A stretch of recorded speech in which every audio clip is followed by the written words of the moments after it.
I never thought I would find myself spending a week alone in a small cabin deep in the woods, but that is where I ended up after agreeing to help a friend take care of his family's property. The cabin was old but well built, standing at the edge of a thick forest in a quiet part of the mountains.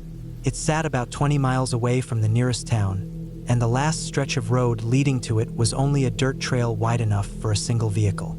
Once I got there, I knew I would be cut off from most people, with only the trees, animals, and my own thoughts to keep me company. At first, I liked the idea of being alone in such a quiet place. The air was fresh, the trees stretched out for miles in every direction, and there was no sound of traffic or people. The only noises came from birds in the trees or the occasional rustle of leaves when the wind blew through. The cabin itself was simple: one main room with a wood stove, a kitchen corner, a bathroom with running water from a small pump system, and a loft with a bed. It had a porch that faced the forest, and when I stood out there, I felt like I was at the center of nowhere, surrounded by wilderness that could go on forever. The first day passed without trouble. I unpacked, set up my food supplies, and checked over the place to make sure everything was in working order. I stacked some firewood by the stove, tested the pump to make sure water came through, and walked around outside to get a sense of the property.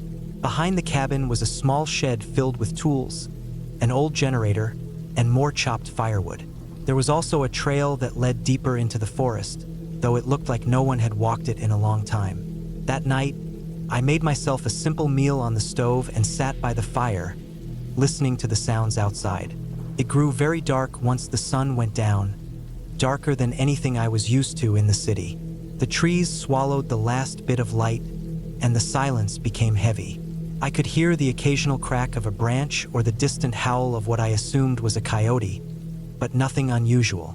When I climbed into bed in the loft, I felt comfortable enough, though I noticed how easily sound carried through the cabin. Every groan of wood or rattle of the wind seemed louder in the stillness. The second day, I decided to explore a little more. I walked along the trail behind the cabin, following it into the woods. The trees grew thicker the further I went, and the sunlight struggled to reach the ground. After about 20 minutes, I came to a small stream cutting through the trees. The water was clear, running quickly over smooth rocks. I filled my bottle and sat on a log for a while, just listening to the water. It felt peaceful out there, though I couldn't shake the feeling that I was very far from anything familiar. When I returned to the cabin, I noticed something odd. The door to the shed was slightly open. I remembered closing it the day before after I checked inside. At first, I thought maybe the wind had pushed it open, but when I looked closely, I saw the latch had been unhooked. I pushed the door shut and fastened it again, trying not to think much of it. Maybe I had been careless and not secured it properly the first time. Still, it gave me a strange feeling, one I couldn't ignore. That night, as I was lying in bed, I heard something outside. It was faint at first, like soft footsteps on leaves. I tried to tell myself it was just an animal wandering near the cabin, maybe a deer or a raccoon, but the sound lingered. It moved slowly, circling from one side of the cabin to the other. I held my breath and listened, my heart beating harder the longer it went on. The steps would stop for a moment, then continue, sometimes very close to the walls. After a while, they faded into the woods, leaving me unsure if I had imagined the whole thing. I didn't sleep well after that. The third day, I checked around the cabin in the morning. There were no clear tracks, though the ground was covered with leaves that made it hard to tell. I walked to the shed again, and this time the latch was still shut. I opened it to look inside, and everything seemed as it was. Tools lined the wall, the generator sat in the corner, and the stacked wood looked untouched. I left it alone and tried to focus on keeping myself busy. I chopped more wood, cleaned the inside of the cabin, and read from the book I had brought. For most of the day, I managed to keep my mind off the sounds from the night before. But as the sun began to set, I felt a knot forming in my stomach. When the darkness came again, I found myself listening more carefully than before. I heard the wind, the branches creaking, and the faint rustle of small animals. Then, just like the night before, I heard slow footsteps outside. This time, they came closer to the porch. I could hear the sound of leaves crunching under careful weight, almost as if someone was trying not to be heard. I stayed still in bed, gripping the blanket tight. The steps moved across the porch boards, which groaned under the pressure. Whoever or whatever it was stood there for a long time. I could hear breathing, slow and steady, just outside the wall where my bed was above the porch. I wanted to get up and look, but I was frozen with fear. After several long minutes, the breathing stopped, and the steps moved away again, fading into the trees. By the time morning came, I was exhausted from hardly sleeping. I told myself I should leave, pack up, and drive back to town, but something inside me resisted. Maybe it was pride, or maybe I didn't want to believe that there was really something wrong. I stayed, convincing myself it could still be an animal, maybe even a bear sniffing around. I carried on with the day as best as I could, but I noticed details I hadn't before. Small things that made my skin crawl. The ground near the porch looked disturbed, as if someone had been standing there for a while. A few twigs were snapped, and the leaves had been shifted aside. On the side of the shed, I noticed a deep scratch running across the wood. It didn't look like an animal claw to me. It looked more like it had been made with a knife or some sharp tool. That night, I decided to stay awake and keep watch. I sat by the stove with the lights out, trying to listen. The hours dragged on slowly, the cabin filled only with the faint sound of the fire. Then, sometime after midnight, I heard it again. The steps were back, slow and careful, circling the cabin. My heart pounded as I sat there in the dark, trying not to make a sound. The steps came onto the porch again. The boards creaked under the weight, and I could see the faint outline of a shadow moving across the small cracks in the doorframe where the moonlight slipped in. I held my breath, frozen in place. The shadow stood there for a long time, unmoving. Then I heard the faint sound of the doorknob being tested. It rattled gently, once, then again. I had locked it, but my hand still shook as I gripped the chair tighter. After a long pause, the shadow moved away, and the steps faded back into the woods. I didn't sleep at all that night. I stayed awake until the sky started to turn gray with dawn, listening for every sound. The next morning, I made up my mind to leave. I packed some of my things and went outside to start the car, but when I reached it, I saw something that made my stomach turn. The driver's side door handle had deep scratches around it, as if someone had tried to pry it open with a tool. The marks were fresh, cutting through the paint. My chest tightened as I realized it hadn't just been someone wandering near the cabin. Whoever it was had been trying to get inside my car, probably to make sure I couldn't leave. I checked the rest of the car, but the tires were still intact, and the engine started fine. Still, the sight of those scratches filled me with a dread I couldn't shake. I thought about driving out right then, but the road was rough, and I wasn't sure how safe it would be rushing through it. I convinced myself to wait until daylight was stronger, to make the drive less dangerous. But as the hours passed, I couldn't relax. Every sound outside made me jump. I checked the windows again and again, making sure they were locked. I kept the shed in my sight whenever I stepped outside, feeling like it held some kind of answer I didn't want to face. That night was the worst. As soon as darkness fell, the sounds began again. The steps came faster this time, circling the cabin more than once. I heard scratching at the walls, tapping on the windows, and the porch boards groaning under weight. At one point, the sound of heavy breathing returned, right beneath the loft where I lay.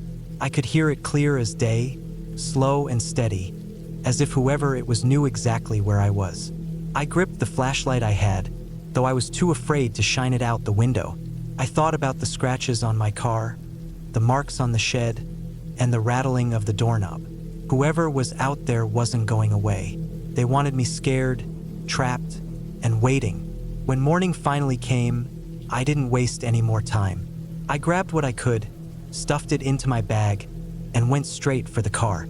The forest was quiet, too quiet, as I started the engine. I kept looking at the trees around me, half expecting to see someone standing there, watching me. But the woods remained still. I drove down the dirt road as fast as I dared, the car bouncing over rocks and potholes. Every turn of the road felt like it was taking too long. I kept checking the mirrors, certain I would see another car or a figure running behind me. But the road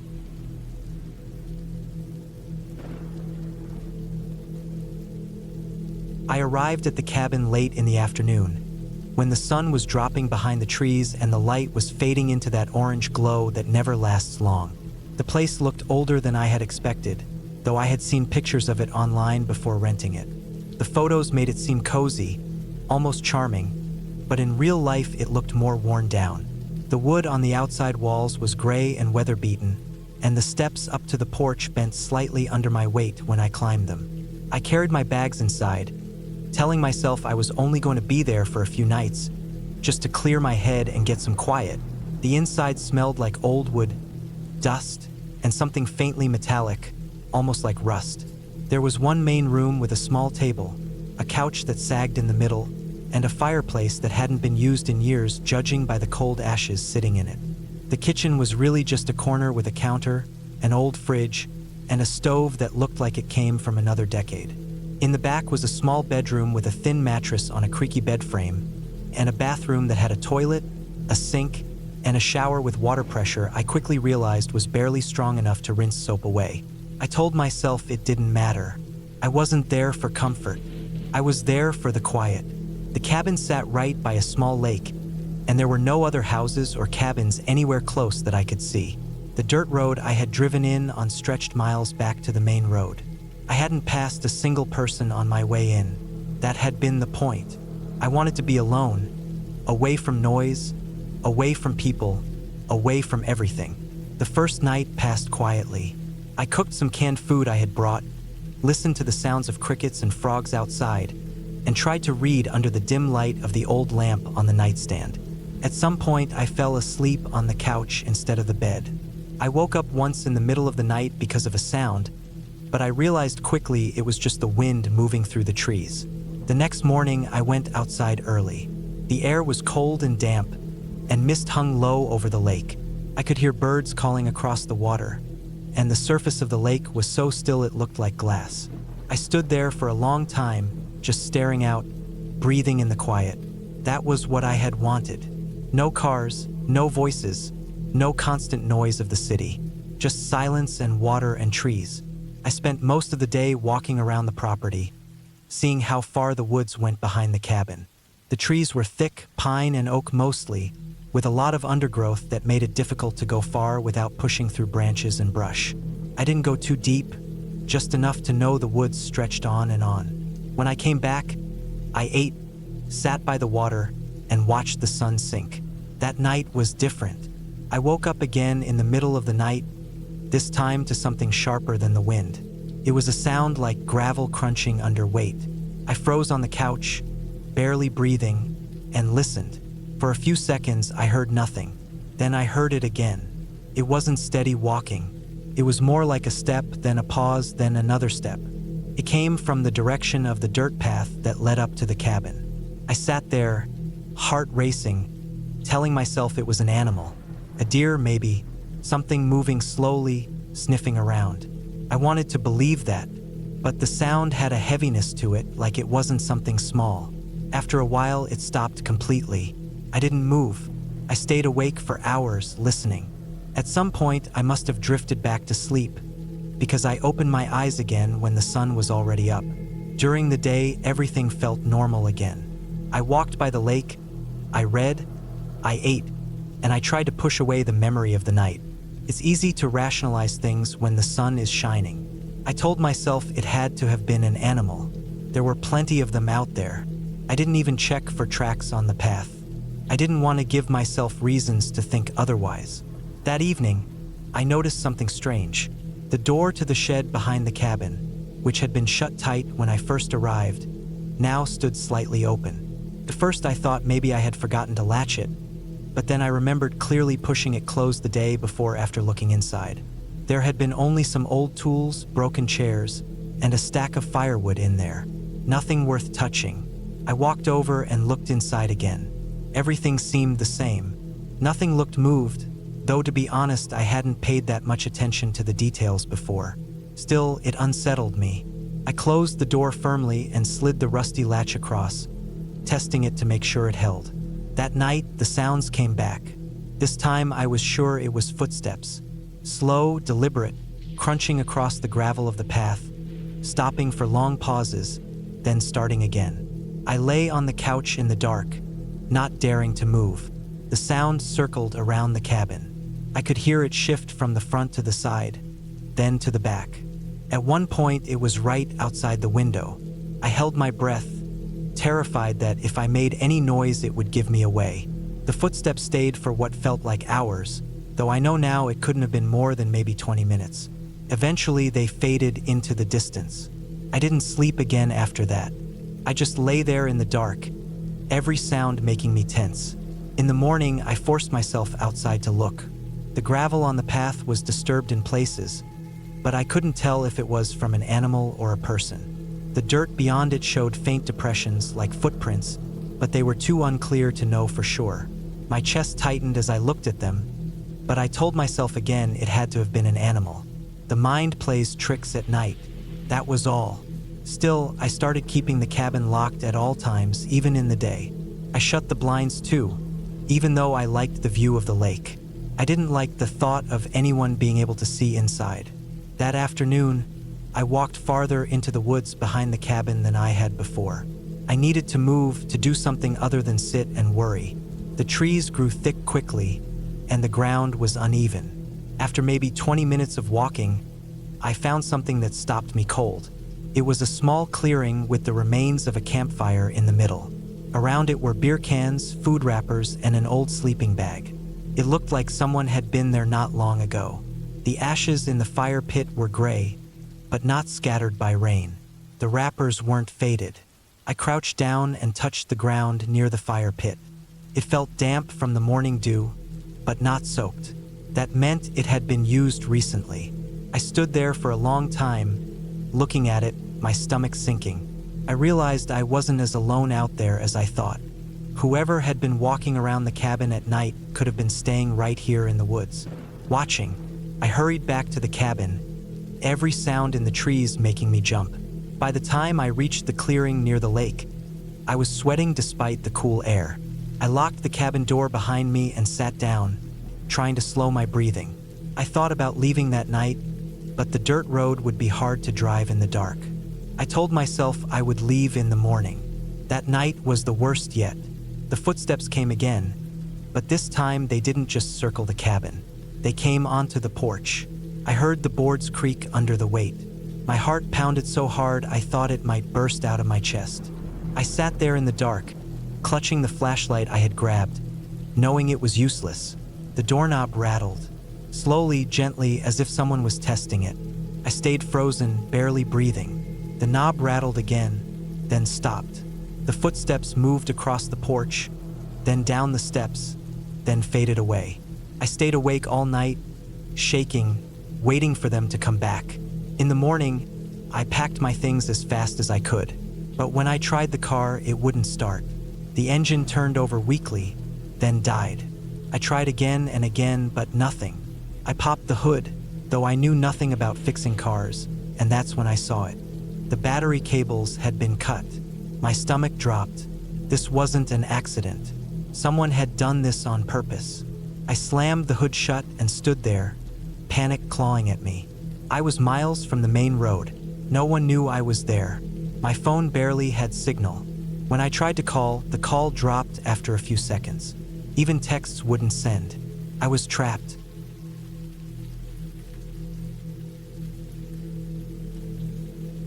I decided to spend a week alone in a small wooden cabin deep in the forest. It was not a modern vacation home, just an old hunting cabin that someone I knew let me borrow. The place sat about 5 miles from the nearest gravel road, tucked down a narrow path that could only be reached by foot or an all-terrain vehicle. I carried my gear in by backpack, making 2 trips over the course of the day to bring in everything I needed. The first time I hiked in, I carried food, water, and basic supplies. The second time I hauled in a sleeping bag, extra clothing, and a small folding shovel.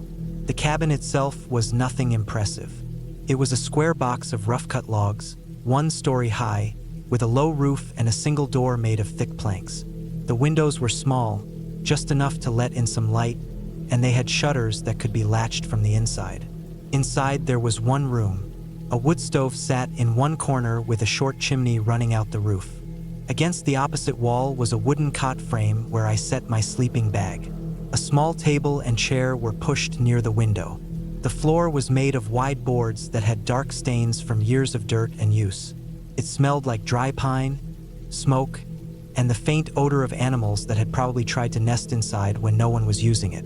When I first arrived, I felt excited. The whole point of being there was to disconnect, spend time alone, and maybe clear my head from the stress of daily life.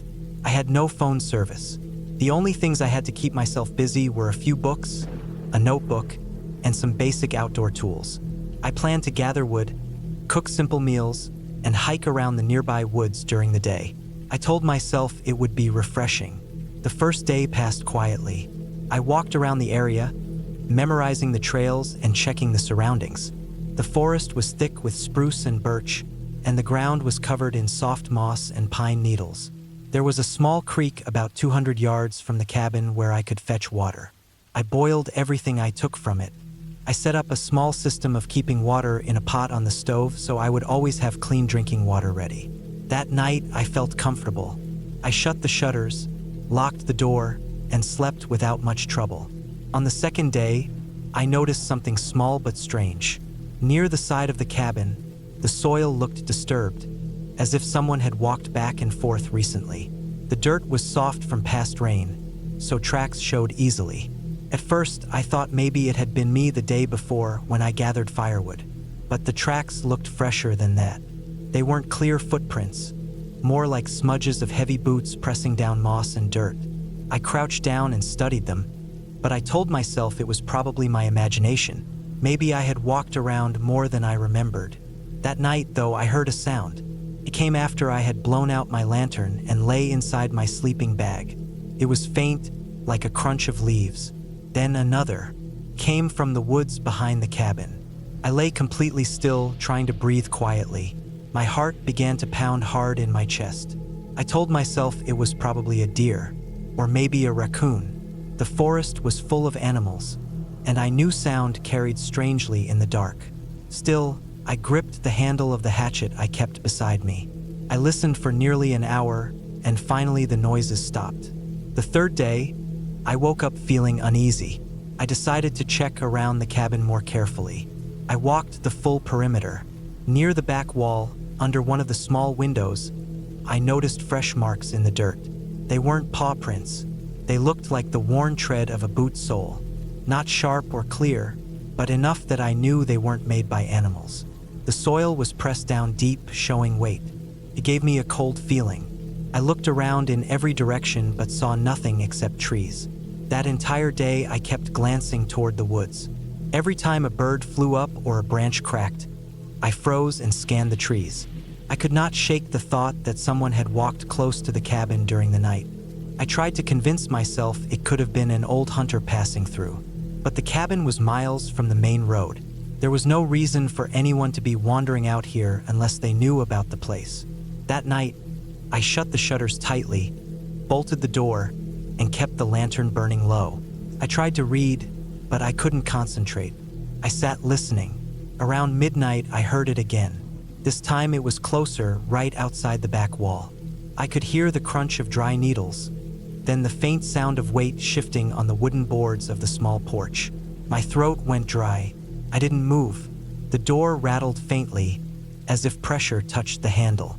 Then silence. I gripped the hatchet and stayed that way until the first light of dawn crept in through the shutters. In the morning, I stepped outside with my heart still hammering. The porch showed a new mark. A clear boot print this time, pressed into a patch of damp dirt. It was larger than mine with a deeper tread. Someone had been standing right at the door. I looked around the clearing, but there were no other tracks leading away. The moss swallowed most signs. Whoever it was had been careful. I spent the day on edge. I thought about leaving, but the walk back to the road was long.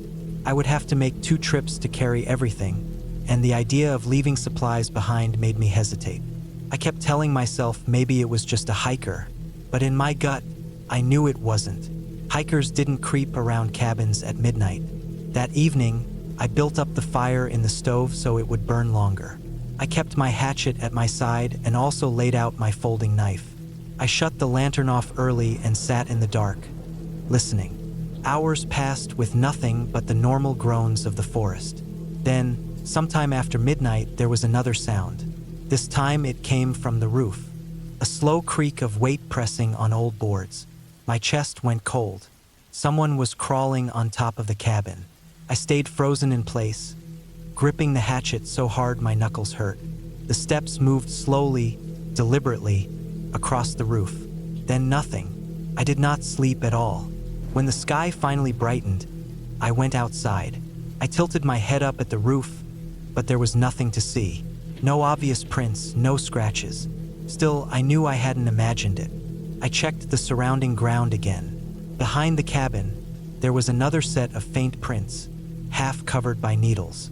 They circled the cabin once, then disappeared into the woods. By the fifth day, I was exhausted from lack of sleep. My nerves were stretched tight. Every sound made me jump. I realized I needed to make a decision. Either I packed up and left everything behind, carrying only what I could manage in one trip, or I stayed and hoped whoever it was would go away. I kept delaying the choice, telling myself I could last one more night. That night was the worst. I tried to barricade the door with the chair and table. I set a pot against the wood so it would clatter if the door opened. Around midnight, the noises started again. First on the porch, then moving to the walls. Soft scraping sounds, like fingers dragging along wood. Then I heard a faint thud against the shutter of one window. I sat in the dark, heart slamming, sweat soaking my shirt. Then silence. For nearly an hour, there was nothing. Suddenly, a sharp crack split the air. The sound of the back shutter being forced open. My whole body jolted. I rushed to the stove and grabbed a burning piece of wood for light, holding the hatchet in the other hand. I pressed my back to the wall, staring at the window, but nothing came through. After several minutes, I heard footsteps retreating into the woods. When morning came, I checked. The shutter had fresh scratches near the latch. Someone had tried to pry it open with a tool. That was enough for me. I couldn't stay another night.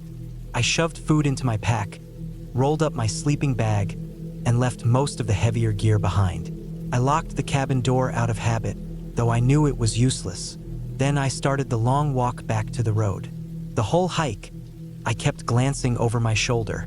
Every snap of a twig made me spin around.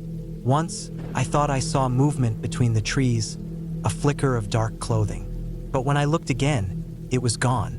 My legs ached, and sweat ran down my back, but I pushed myself to keep moving. By the time I reached the gravel road, the sun was low. When I finally saw my car parked at the edge, relief washed over me. But just as I unlocked the door, I noticed something that froze me.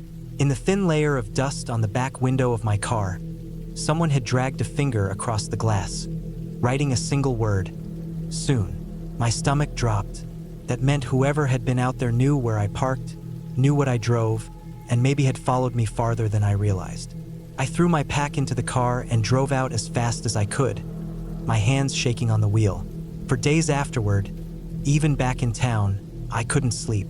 Every time I closed my eyes, I saw that word. I never went back to the cabin, and I never told many people about what happened. But even now, whenever I'm alone at night and hear the faintest sound outside my window, I feel that same frozen fear all over again. Because I know it wasn't just some random hiker. Someone had been watching me closely for days, creeping around my shelter.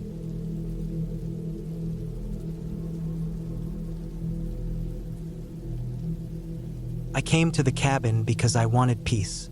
My life had been loud for months, full of stress, full of things I couldn't control, and I thought some time away would clear my head. The cabin belonged to a friend of my father's, an old wooden place tucked deep in the woods, far from town, sitting beside a small lake that wasn't even marked on the map.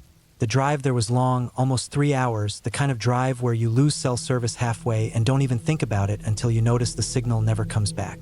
The roads narrowed the closer I got, twisting between thick trees, with long stretches where I didn't see another car at all. By the time I parked beside the cabin, I was already feeling the weight of being cut off from the rest of the world. The cabin looked older than I imagined when I first saw it. The wood was weathered gray, and the windows had frames that sagged slightly. The roof was patched in places, and the porch steps creaked under my boots. But it was sturdy. It had been here for years and had survived worse weather than anything I could imagine. It sat only 50 feet from the edge of the lake, with a small dock that stretched out into the still water. Behind the cabin, the forest was dense and seemed endless, just miles of trees stacked against each other like a wall. Inside, the cabin smelled faintly of old wood and dust. The main room had a stone fireplace, a small table, 2 chairs, and a couch that sagged in the middle. There was a single bedroom with a narrow bed, a dresser, and a window that looked out toward the trees. The kitchen was simple, just a counter, a sink with a pump, and a propane stove.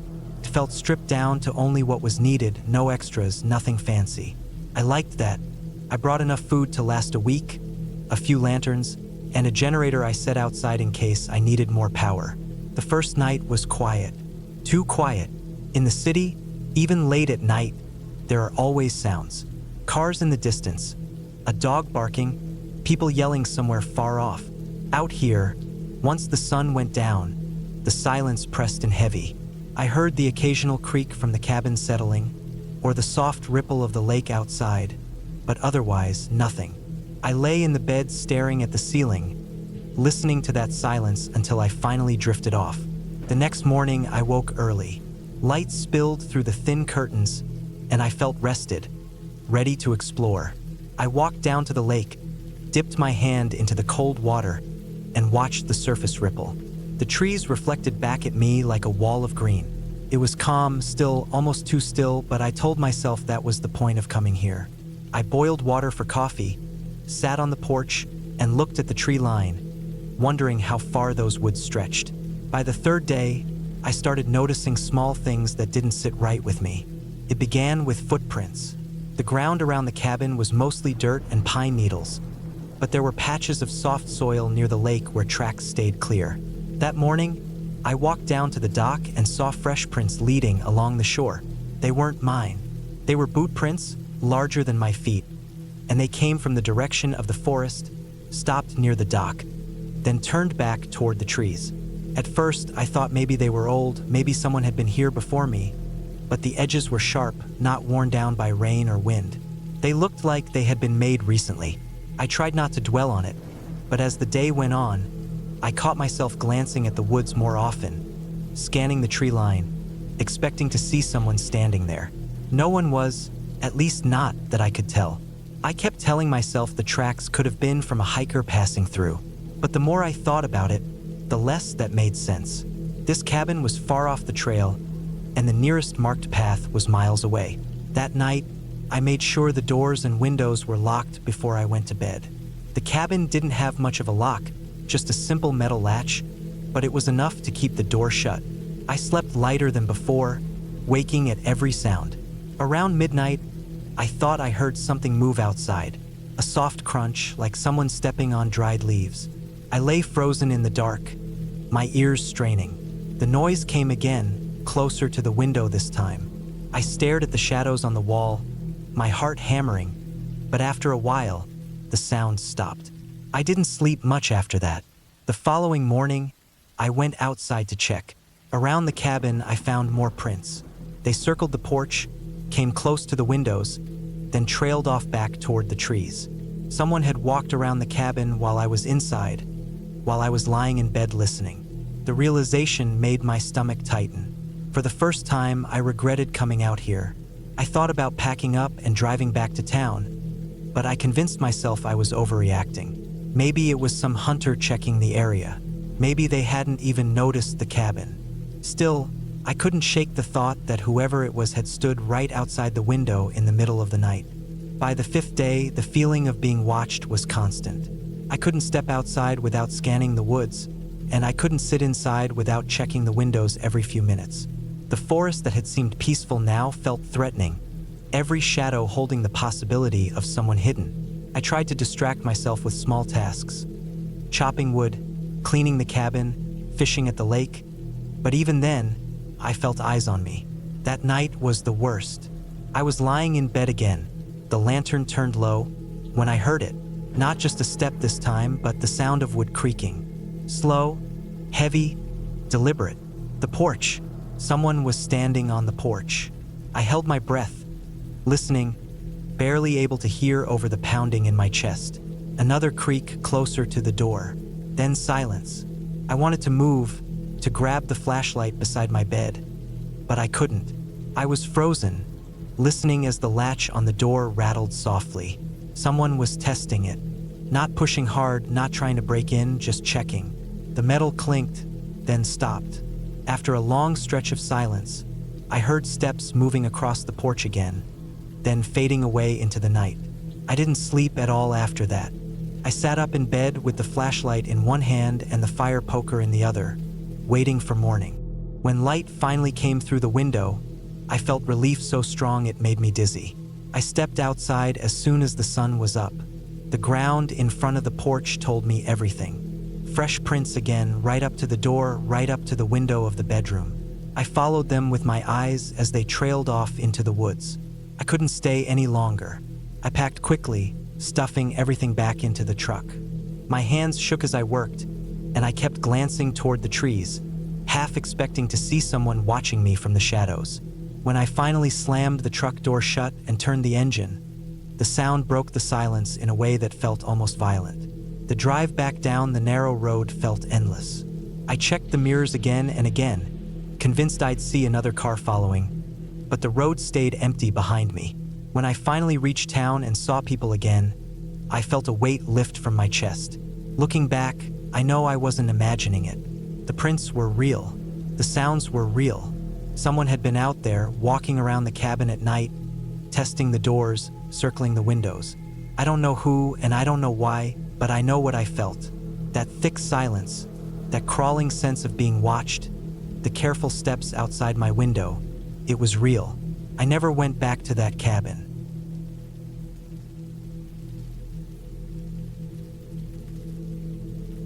I had decided to spend a few weeks alone in a small cabin deep in the woods. It was something I had wanted to do for a long time, a way to get away from the noise of daily life, the constant movement of the city, and the endless cycle of people and cars and phones. I wanted quiet, I wanted space, I wanted the kind of silence where you could hear the wind shift through the trees and the slow groan of wood when it cooled at night. The cabin itself was not new. It was a simple wooden structure built decades ago, sitting on a slope that overlooked a valley covered in pine and birch. The roof was metal, the kind that rattled when heavy rain came down. The windows were square and single-paned, which meant cold air always found its way inside. The door was thick, though, and the frame had been reinforced at some point. It was the kind of place that carried history in the creaks of its floorboards. Inside, the cabin was one large room with a loft. A wood stove sat against the back wall, with stacks of split logs piled up in the corner. A rough wooden table stood in the middle, its surface scarred from years of use. A narrow bed was pushed against one wall, and a small set of shelves held basic things like matches, a lantern, and some rusted cookware. It was bare, but it was what I wanted. The first few days were calm. I filled them with chopping wood, carrying water from the creek, and trying to get used to the rhythm of the place. I cooked simple meals over the stove, walked in the woods when the sun was out, and read books by lantern light when it got dark. I started to notice small things I had forgotten living in the city.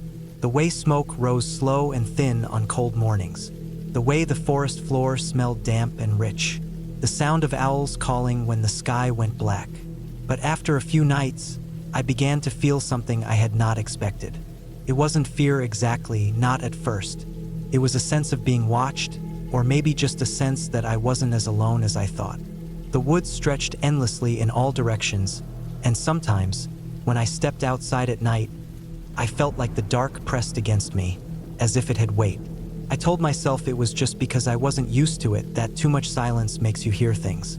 One night, I woke up to a noise. It was faint, but enough to pull me out of sleep.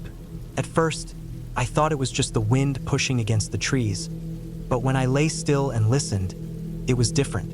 It was a crunching sound, like weight pressing on the layer of old snow and leaves outside. something moving slowly around the cabin. My body stayed stiff on the bed, my ears straining to catch each sound. The steps moved to one side, paused, then shifted again. I told myself it could be a deer, could be an elk. Animals passed through the forest all the time. But I had heard deer before, and these steps were heavier. They carried more weight. They had a pattern, slow and deliberate, not the quick scattering of hooves. The sound stopped for a long time. I stayed awake with my heart thudding until the quiet settled back in. At some point, I drifted off again, though it was uneasy sleep. The next morning, I stepped outside and checked the ground around the cabin. The dirt and old patches of snow were soft enough to hold tracks. I saw them right away. Footprints. Not boots like mine, but bare feet. They were long, narrow, and the toes were spread wide. Whoever made them had walked slowly, circling the cabin before heading back into the trees. I froze when I saw them. The cold bit into my hands, but I just stood there staring. The prints weren't fresh, maybe a few hours old, but still clear enough to see the shape. My stomach nodded. There was no reason for anyone to be walking barefoot out here. The nearest town was miles away, and I hadn't seen a single soul since I arrived. I went back inside and shut the door. I bolted it, then checked the windows. My breathing was sharp and shallow, and every small sound in the cabin felt louder than usual. I tried to tell myself it could be nothing, maybe some old tracks from days before, thawed and revealed again. But deep down, I knew they weren't. They were new. Someone had walked around my cabin while I slept. The day passed slowly. I tried to distract myself with chores, chopping more wood and carrying water, but I kept glancing toward the tree line. I felt exposed out there, like I was standing on a stage. When the sun dipped, I rushed inside and locked the door again. That night, I barely slept. Every creak of the cabin made me flinch. At some point, I thought I heard movement again outside, but I was too afraid to get up and check. I stayed still under the blanket, my hand gripping the handle of the axe I kept beside the bed. In the morning, I forced myself to look outside again. More prints, fresh ones this time. They came from the same direction, circled the cabin again, and stopped near the window by the bed before turning back. I could see where the snow had been pressed down, where whoever it was had stood for a long time, just looking inside. My chest tightened as I imagined it. Someone standing inches away from where I slept, staring through the thin glass while I lay unaware. The days after that blurred together. I barely left the cabin, only stepping out quickly for water and wood. Each morning, I found more prints, always circling, always pausing at the windows. Sometimes they were closer, like whoever it was testing the cabin, pressing near the walls, maybe even touching them. At night, the sounds grew clearer. The crunch of steps, the faint scrape against wood, the slow press of weight on the porch. I thought about shouting, about trying to scare them off, but I was too afraid it would only make things worse. I started keeping the lantern low, not wanting to give away where I was inside. Days stretched on like this, and I began to lose track of time. My thoughts grew sharp and restless, my body tense all the time. Every sound became a warning. I started to dread nightfall, the way the forest turned black, the way the silence grew heavy. One evening, as the last light faded, I was sitting by the wood stove when I heard it again. Steps, slow and heavy, moving up onto the porch. The wood creaked under the weight. Then a long pause, so quiet I could hear my own heartbeat. The door handle rattled. It was slow at first, then harder, like someone testing it. My whole body froze. The bolt held, but I could see the metal shaking slightly. Then the rattling stopped. Silence pressed against the cabin. I didn't move for hours. I just sat there clutching the axe, staring at the door, waiting for it to burst open. But it never did. Eventually, the steps moved away, fading into the woods again. The next morning, I saw the prints clear on the porch. They had stood there a long time, the tracks deep and melted into the wood grain. That was the moment I knew I couldn't stay. I had brought enough supplies to last week's, but it didn't matter. I packed what I could into a bag, strapped the axe to my belt, and left the cabin behind. I didn't care about leaving things behind. I just wanted out. The trail back was long, cutting through dense trees and over ridges. I kept glancing behind me, half expecting to see someone following. Every broken branch and shadow made my skin crawl. I didn't stop to rest. I just kept walking, driven by a need to put as much distance between myself and that cabin as possible. When I finally reached the road hours later, my legs were trembling, my body sore. A truck passed not long after, and I flagged it down. I didn't explain much. I just asked for a ride back to town. I never went back to the cabin. I left it as it was, my things still inside, my books still on the shelves, the wood stacked by the stove. Sometimes I think about what might have happened if I had stayed, if I had ignored the tracks, if I had convinced myself it was all in my head. But then I remember the prints by the window, the ones where someone had stood for hours, just watching me sleep. And I know leaving was the only reason I'm still here.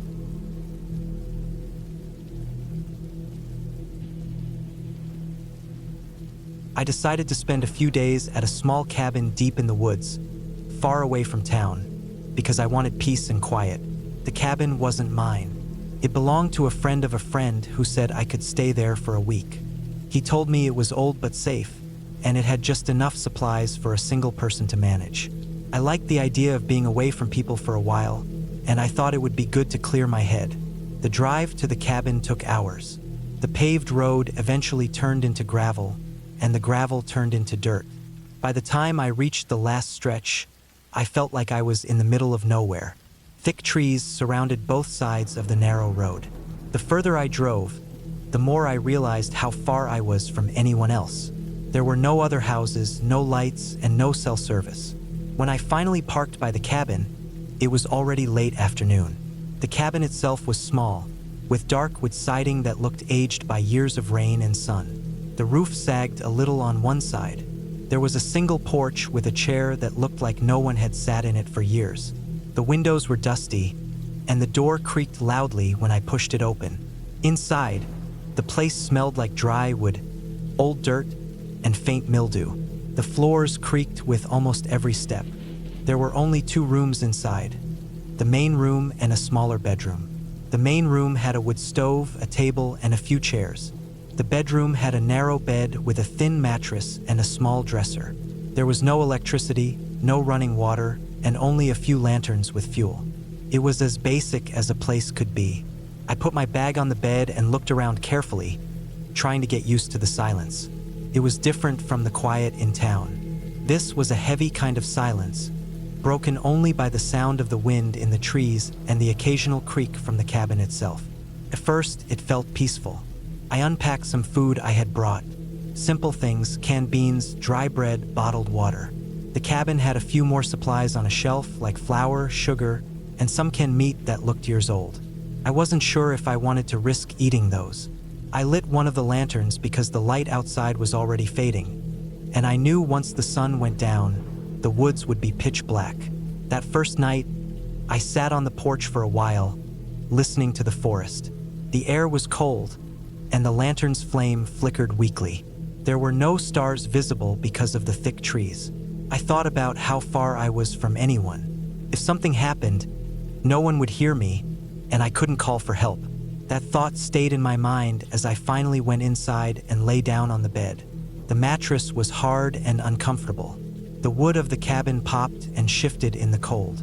Every sound seemed louder because there was nothing else to hear. At some point, I dozed off.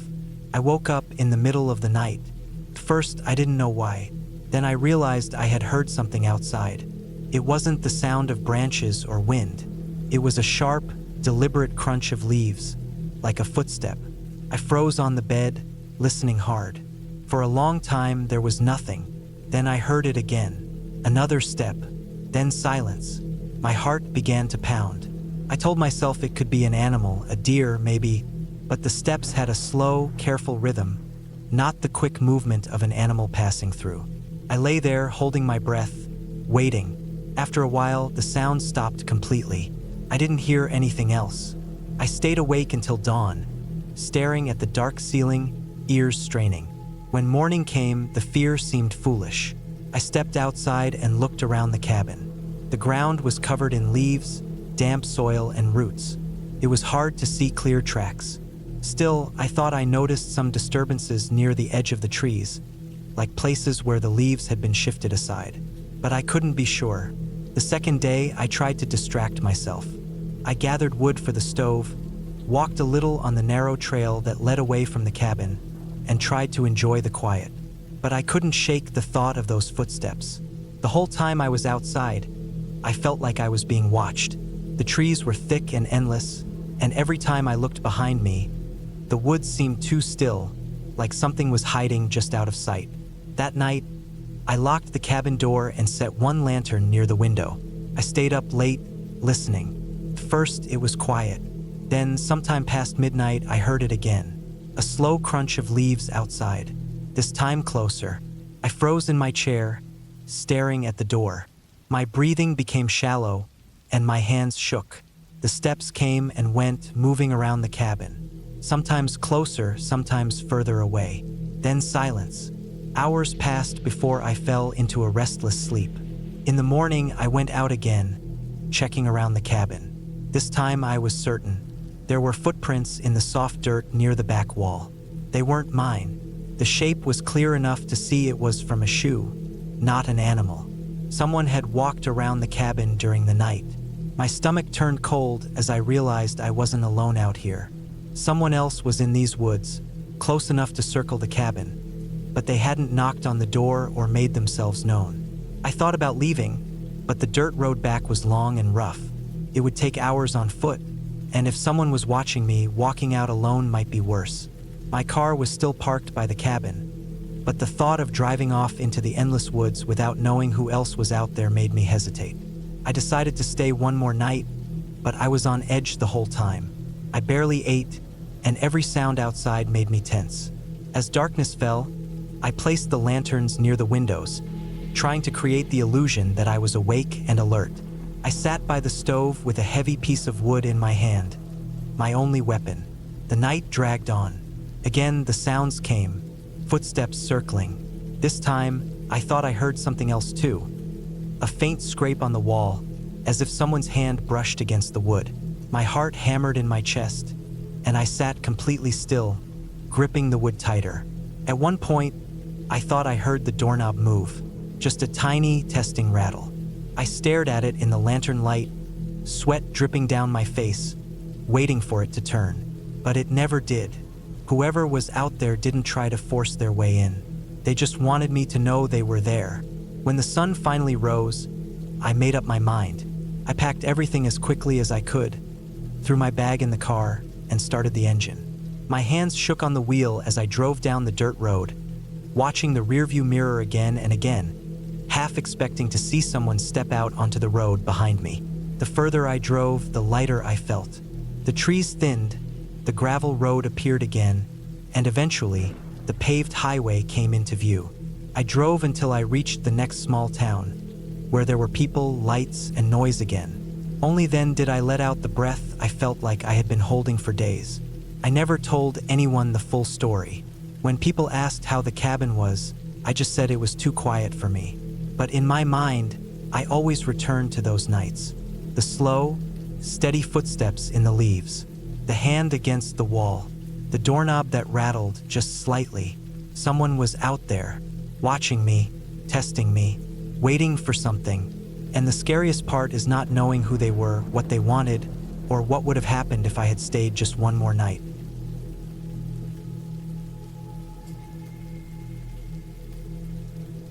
I never thought much about what silence could do to the mind until I stayed alone in that cabin. It was supposed to be a break, a way to cut myself off from everything for a while, but what happened there still comes back to me every night.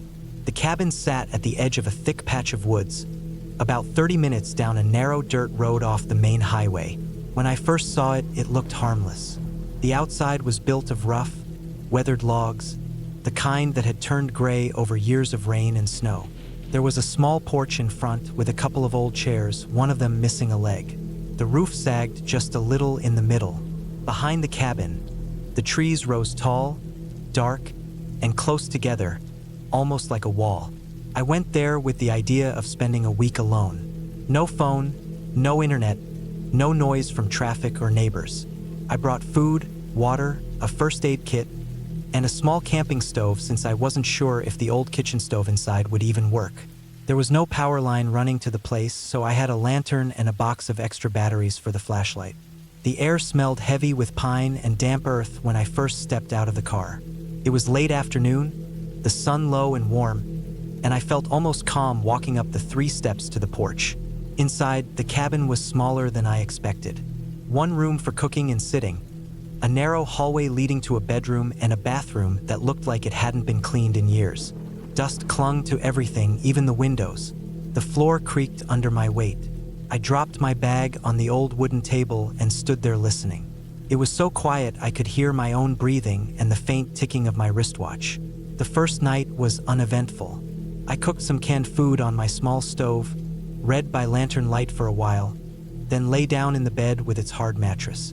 The silence outside was deep, broken only by the occasional call of a night bird or the rustle of wind through the trees. I tried to let it lull me to sleep, but every sound seemed sharper, closer. I pulled the blanket tight and eventually drifted off. The second day, I explored a little. I walked down to the small stream behind the cabin, followed it for a while, then circled back. The air was cool, the ground damp, and I noticed how quickly the forest seemed to swallow everything. If I had gone 10 minutes further without paying attention, I might have lost my bearings. The trees looked the same in every direction. I made a mental note to stay close to the cabin unless I had a real reason to go far. That evening, as I sat on the porch with a lantern beside me, I heard something out in the woods. It wasn't a small rustle, not like a rabbit or a bird. It was heavier, deliberate. A branch snapped, and then another, like something moving slowly but not trying to be silent. My body tensed. I kept the lantern close, my flashlight ready in my lap. The sound lasted maybe half a minute before it stopped. I stared into the trees but saw nothing. Eventually, the silence returned, and I convinced myself it was probably a deer. The third night is when things began to change for me. I woke up to the sound of something scraping against wood. My first thought was a branch rubbing against the cabin in the wind, but when I listened closer, the noise was too steady. It was right against the wall near the window. A slow drag, then a pause, then another drag. I held my breath, staring at the ceiling. My heart pounded so hard I could hear it in my ears. After what felt like forever, the noise stopped. I didn't move until the faint light of dawn seeped through the curtains. That morning I checked outside. There were marks on the outer wall just under the window. Long, shallow scratches, almost like someone had dragged a stick or a tool along the logs. The ground was too hard and dry to hold footprints, but the sight of those lines made my stomach knot. I told myself it could have been an animal, a bear maybe, or something climbing, but the scratches were too straight, too deliberate. The following nights, I barely slept. Every sound seemed amplified. Sometimes I thought I heard movement just beyond the tree line, faint but steady, like footsteps. Once, while cooking inside, I caught a faint whiff of cigarette smoke, though I never smoked and hadn't lit anything besides the stove. The air inside the cabin was still and stale, but the smell was unmistakable. It lingered for minutes before fading away. I kept checking the windows, but the woods looked the same, silent and empty. By the 5th night, I was on edge. My nerves felt stretched thin. I kept the lantern burning longer, sometimes until morning, afraid of what the dark would hide. I noticed small things too. The back door, which I swore I had bolted, was slightly ajar one morning. A spoon I had left on the counter was on the floor the next day. My water jug seemed a little lighter than it should have been. They were small details, but in that place, with no one else around, they meant something was wrong. The worst night came on the 6th day. I had decided I would leave early in the morning, pack everything and drive out. I didn't care about finishing the week anymore. Something in those woods was watching me, maybe even coming inside when I slept. I lay awake most of the night, too nervous to close my eyes. Around midnight, I heard it again, the scraping sound, this time at the back door. Slow, steady, metal against wood. My body froze. I could hear my own shallow breaths, the faint ticking of my watch. Then came the sound of the door handle rattling, softly at first, then harder. Someone was trying to get in. I grabbed the flashlight and shined it toward the door. The beam shook in my trembling hand. The sound stopped. For a long stretch of silence, I sat there, waiting, barely daring to breathe. Then came footsteps, moving away from the cabin, slow and deliberate. I sat like that until the first pale light of dawn. When the sun finally came up, I didn't waste a second. I packed everything into my bag, grabbed my stove, my food, everything I could carry, and loaded it into the car. Before I left, I walked once more around the cabin. On the back door, I saw fresh marks. Deep scratches right near the handle, like someone had worked at it with a knife or other sharp tool. The drive back down the dirt road felt endless. Every shadow between the trees seemed to shift. I kept checking the mirror, half expecting to see someone following. But the road stayed empty, the forest silent. When I finally reached the main highway and saw other cars, I felt a weight lift off my chest. Even now, I can't explain what happened at that cabin. Maybe it was someone living in those woods, someone who saw me as an easy target. Maybe they were just trying to scare me off, or maybe they had planned to do something worse if I had stayed longer. I'll never know for sure. What I do know is that the scratches, the noises, the smell of smoke, the rattling door, they were real. Someone was out there and they wanted in. I never went back. The thought of that cabin sitting there, empty, with its walls scarred and its doors scratched, still unsettles me. I think about how close I might have been to opening my eyes one night and finding someone standing inside, watching me. That thought alone is enough to keep me awake sometimes. I went there looking for silence, but what I found was a reminder that silence can hide things you don't want to see, and sometimes the scariest thing isn't what you imagine. It's what's real and what you can't explain away.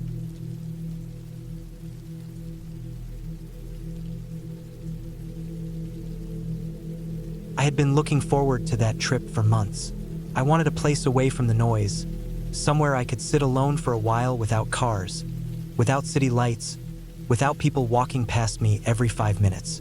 A friend of mine had told me about a small rental cabin out by a lake in the woods. It wasn't one of those polished vacation cabins you see online with hot tubs and flat-screen TVs. It was old, simple, and tucked deep into the trees, about half a mile from where the dirt road ended. That was exactly what I wanted.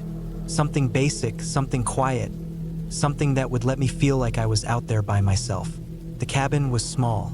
Just one floor, one main room with a little wood stove, a small kitchen area, and a single bedroom off to the side. The bathroom was really just a toilet and a sink. Water came from a well pump, and there was no phone service. If I wanted to make a call, I had to walk back down the dirt path to where the road started and stand near the open clearing. That was the only place I could sometimes get a single bar of service on my phone. There was electricity, but the wiring felt old, and the lights flickered once in a while. Still, I liked that about it. Felt like a step back in time. The first night I got there, everything felt peaceful. I unpacked, set my food in the little fridge, stacked some firewood near the stove, and sat outside on the small porch as the sun dropped behind the tree line. The lake was about 200 yards through the woods. You could hear the water moving if the wind blew just right. The woods were thick on all sides, and once it got dark, it was completely dark. No street lamps, no glow from distant houses, nothing. When I turned the porch light off, I couldn't see my own hand in front of me. That kind of darkness can be calming when you expect it, but it can also play tricks on you. By the second night, I noticed how much every little sound carried through the trees. A branch snapping somewhere far off sounded like it was just a few yards away. I told myself it was just animals. There were raccoons, deer, maybe even a bear or two out there. Still, it made me pay attention. On the third day, I took a walk around the lake. The trail wasn't really a trail. It was just a narrow footpath worn down over the years. It went along the water's edge and then curved back into the trees. The whole loop couldn't have been more than a mile. About halfway around, I noticed something odd. There was an old fire ring made of stones, and inside it were blackened chunks of wood that didn't look that old. Someone had been there recently. I brushed it off at first. People camp all the time near lakes. Still, the thing that made me stop was the smell. There was a faint burned smell, like the ashes hadn't been sitting long. That night, I kept thinking about it. The cabin wasn't advertised as being near campsites, and I hadn't seen another house or cabin on the way in. I didn't like the idea of someone else camping that close, especially since I came out there to be alone. I didn't sleep very well. Every time I started to drift off, I thought I heard something outside. A footstep on leaves, a quiet snap of a twig, something brushing against the side of the cabin. I told myself it was just my nerves. The next morning, I walked back to that fire ring. The ashes were still damp, like maybe they had been put out with water. I crouched down and touched one of the blackened logs. It was cold, but solid enough that it couldn't have been more than a few days old. Then I noticed something that made my stomach drop. There was a crushed aluminum can half buried near the ring, and it wasn't weathered or faded. It looked new. Someone had been there, and it couldn't have been long before me. I told myself it was fine. Whoever it was, they were probably gone now. Maybe some fisherman or hunter who used the spot for a night. I tried to focus on enjoying the quiet, but all day, I couldn't shake the thought of someone else being around. That night, it rained hard. The sound on the roof was steady, and for a while, it drowned out everything else. I felt safer with the rain, like nothing could sneak around in it. But around 2 in the morning, I woke up. I wasn't sure why at first. Then I realized the rain had stopped, and the only sound I heard was the drip of water from the trees. I sat up and listened. First, there was nothing. Then, clear as day, I heard the crunch of wet leaves. Slow steps, coming from the woods behind the cabin. My heart started racing. I held my breath and strained to listen. The steps stopped, then started again, closer this time. I looked toward the small window above the sink. The curtains were closed, but a faint light from the porch lamp leaked around the edges.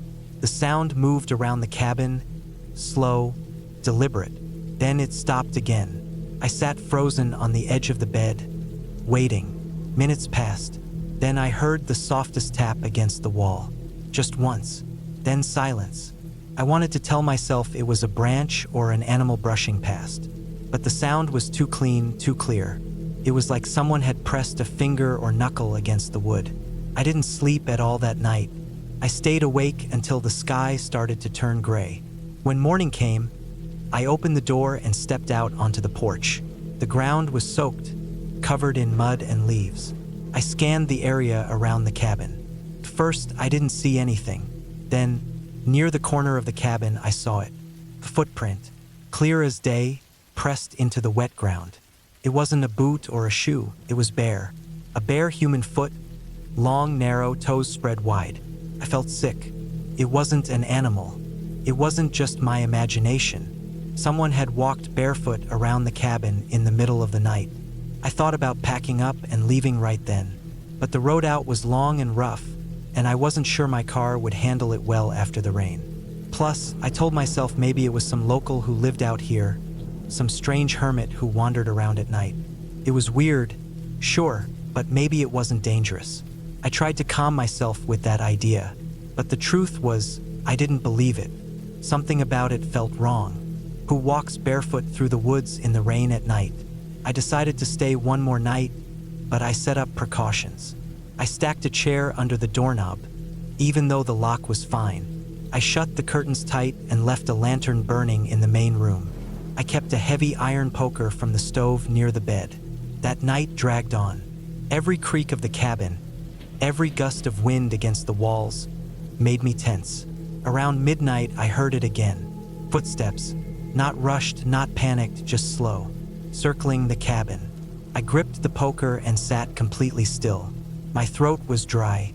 My ears rang from the strain of listening. The steps stopped near the back wall, close to the bedroom. I held my breath, waiting for something else. Then came the sound that made me break into a sweat. The doorknob rattled. Just a soft, testing twist, like someone checking if it was locked. Then silence again. I didn't move.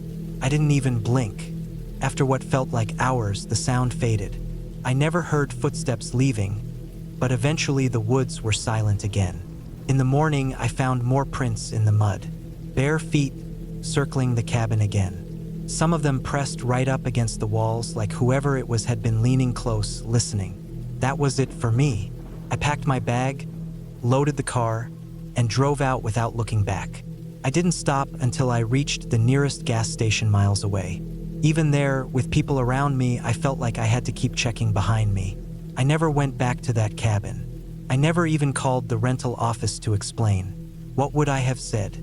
That someone had been walking barefoot around the place at night, trying the doors? I don't know who it was. I don't know what they wanted. But I know for sure it wasn't my imagination. I saw the prints. I heard the steps. And I will never forget that feeling of being watched through the walls in the dead of night, knowing someone was out there, just feet away, waiting.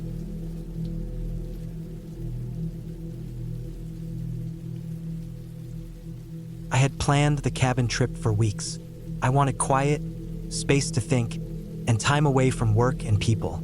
The place I picked wasn't the usual rental that everyone books online. It was an older cabin, one I found listed on a small local site, set back deep in the woods, about 40 minutes away from the nearest town. It looked plain, weathered, but sturdy, and it was cheap compared to other places. That was part of why I booked it, but the main reason was the isolation. I wanted to be left alone with nothing but the sound of wind through the trees and the stillness of nature around me.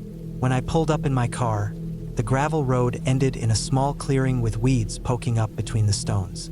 The cabin stood there, small and square, with faded wood siding that had gone gray with age.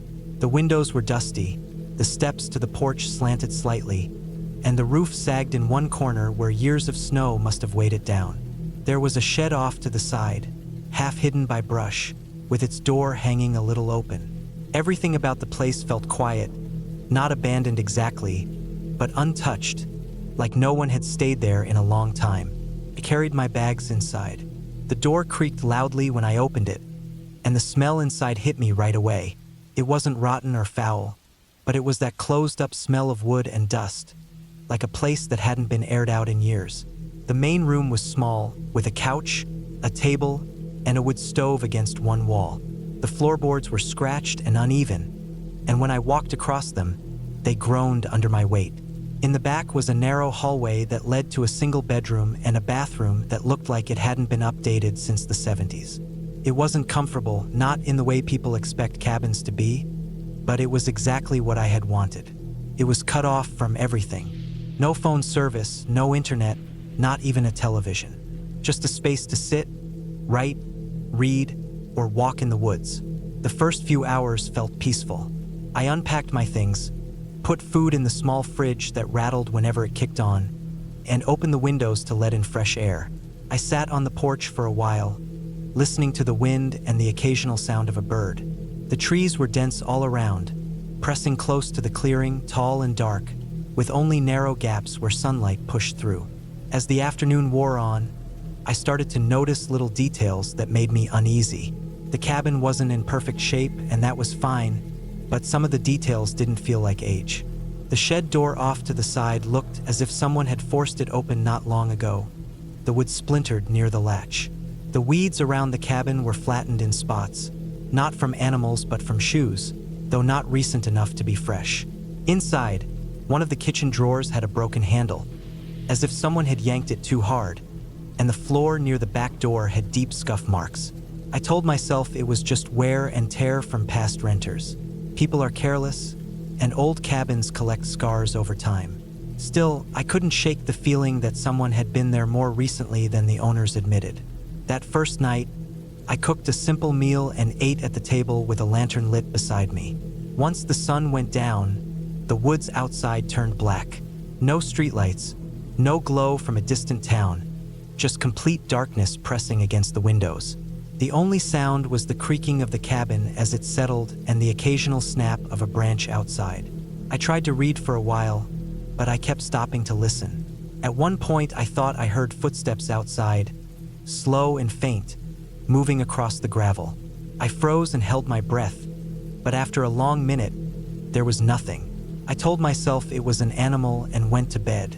The bed was old, the mattress sagging in the middle, and the room smelled faintly of mildew. I left the lantern burning low on the nightstand because I didn't like the thought of complete darkness in that cabin. I lay there for hours, not really sleeping, just listening. The woods were silent, but the cabin was not. The boards shifted, the fridge clicked, the wind slipped through gaps in the siding and whistled faintly. More than once I thought I heard something scrape across the porch outside, but when I strained my ears, it always faded away.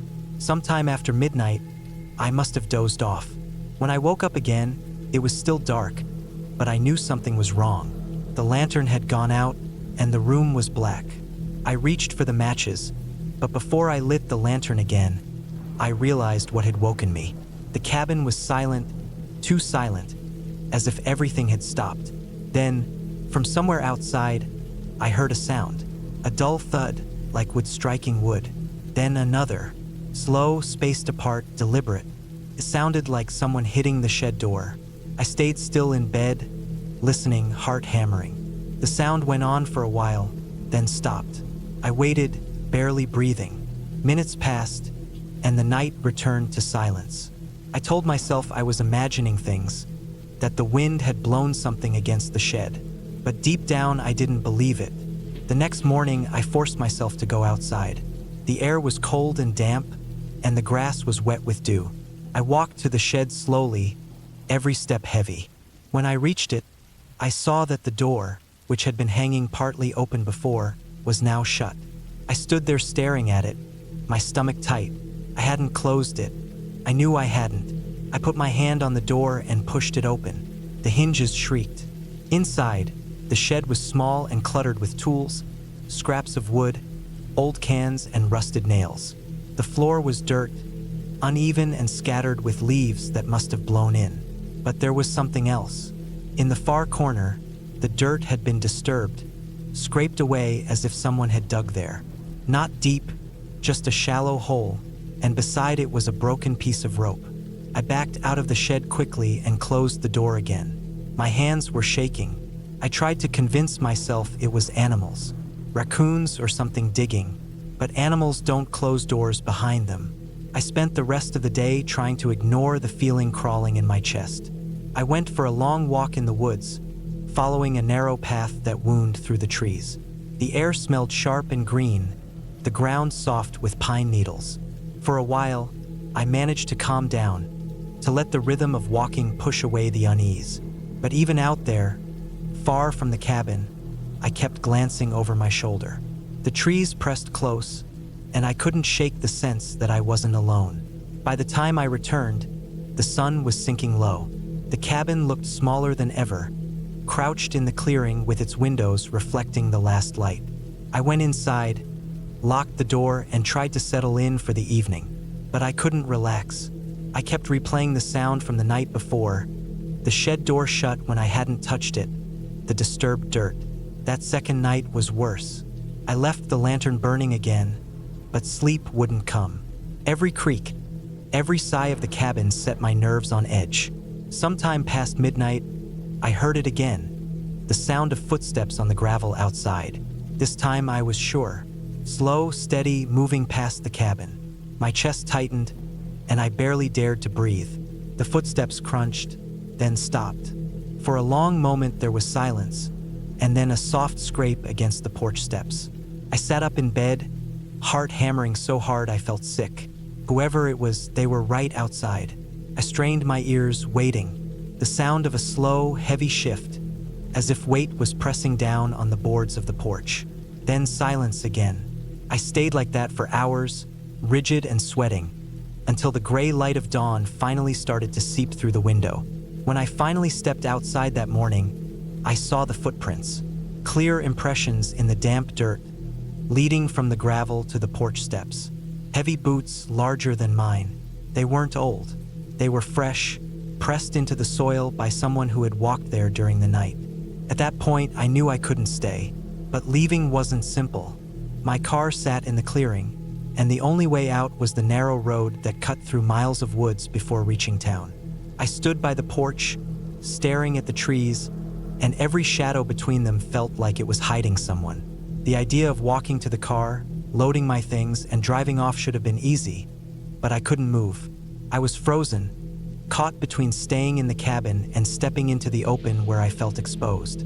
I forced myself back inside and locked the door. I decided I would wait until daylight was stronger, until the woods didn't feel so close and the road didn't look so dark.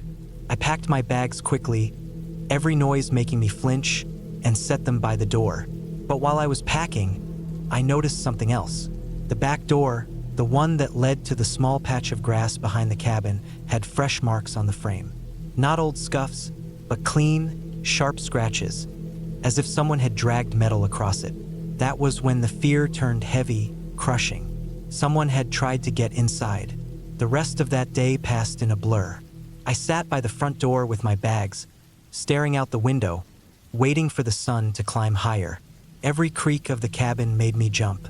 I kept checking the porch, the yard, the tree line. I didn't eat, didn't move much, just sat there with my keys and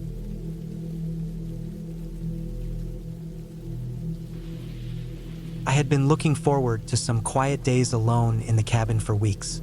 My work had been stressful, my head filled with noise, screens, messages, and calls every day. So the thought of being far away from everyone in a small wooden place surrounded by trees and nothing else felt like the perfect escape. I packed only what I thought I would need: food, water, some basic tools, warm clothes, a first aid kit, a flashlight, spare batteries, a blanket, and a few other things. I wanted no distractions, no television, no internet, nothing that tied me to the outside world. The cabin sat a couple of hours away from town, and the dirt road leading to it was rough enough that few people ever came around there unless they had a reason. When I arrived, the air smelled cleaner than anything I was used to. The trees around the cabin were tall, their branches swaying slowly in the breeze. The ground was covered with fallen leaves, pine needles, and damp soil. The cabin itself was small, made of logs that had darkened over the years.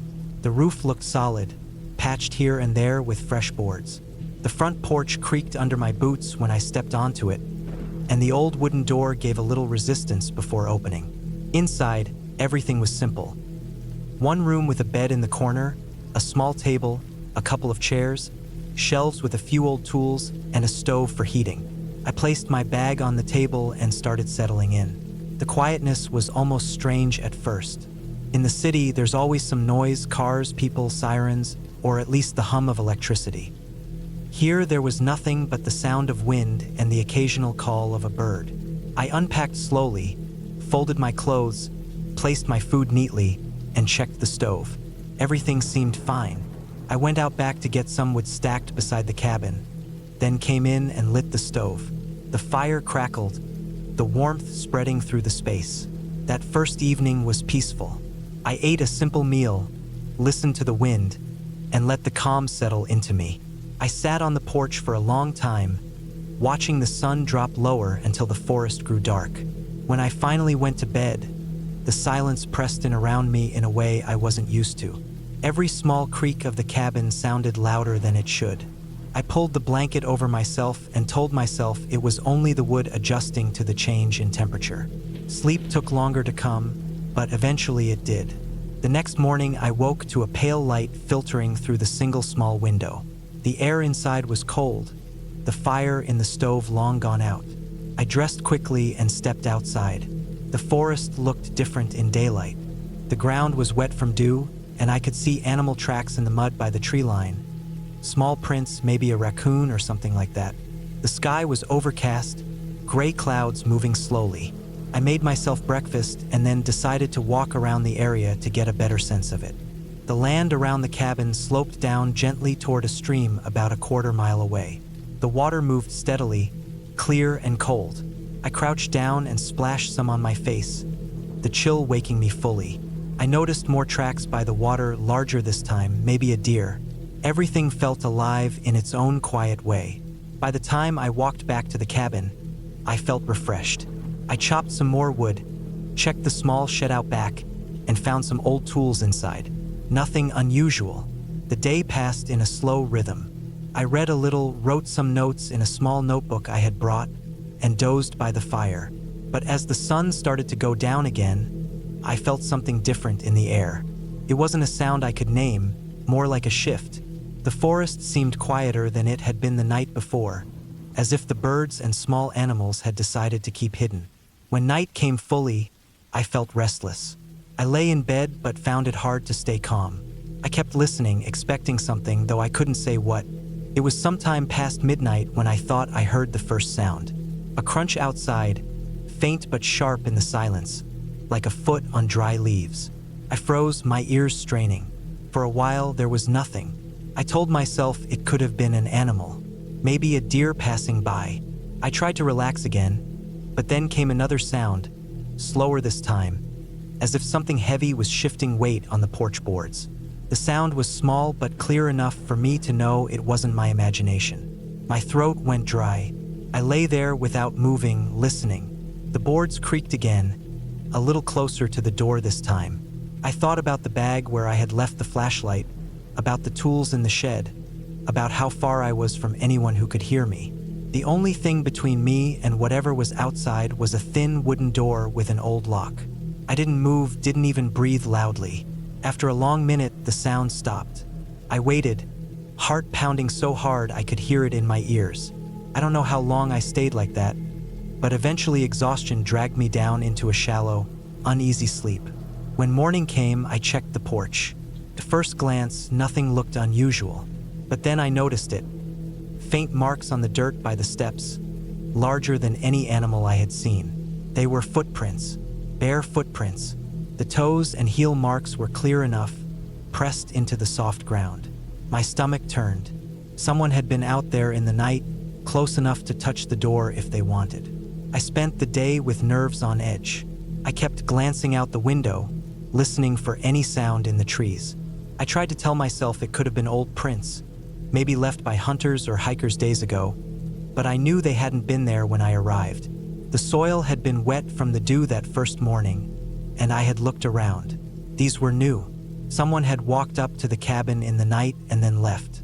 I checked the shed, the woodshed, even circled the cabin, but I found nothing else. No gear, no trash, nothing to say someone was camping nearby. Whoever it was hadn't left a trace beyond those prints. The thought settled deep into me, heavy and cold. That night, I couldn't sit still. I placed the hatchet from the shed inside, close to the bed. I kept the flashlight in my hand. I didn't light the fire in the stove, thinking the smoke might make it too obvious that someone was inside. I sat in the dark for hours, my ears straining. The forest outside felt alive in a different way now, every rustle of leaves making me tense. Sometime deep into the night, I heard it again. A faint crunch, then another. The same slow, careful steps on leaves.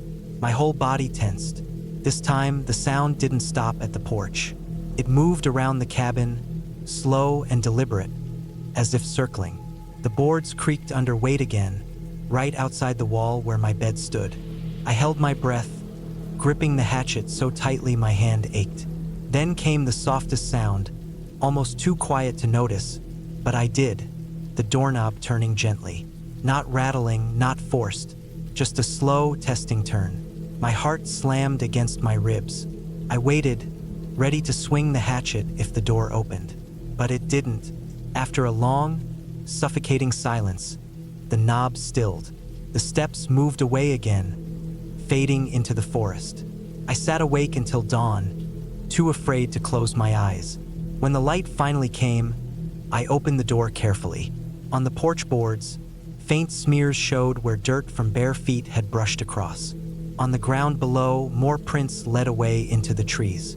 I followed them for a short distance, maybe 30 yards, until they faded into the undergrowth. I turned back quickly, not wanting to be too far from the cabin.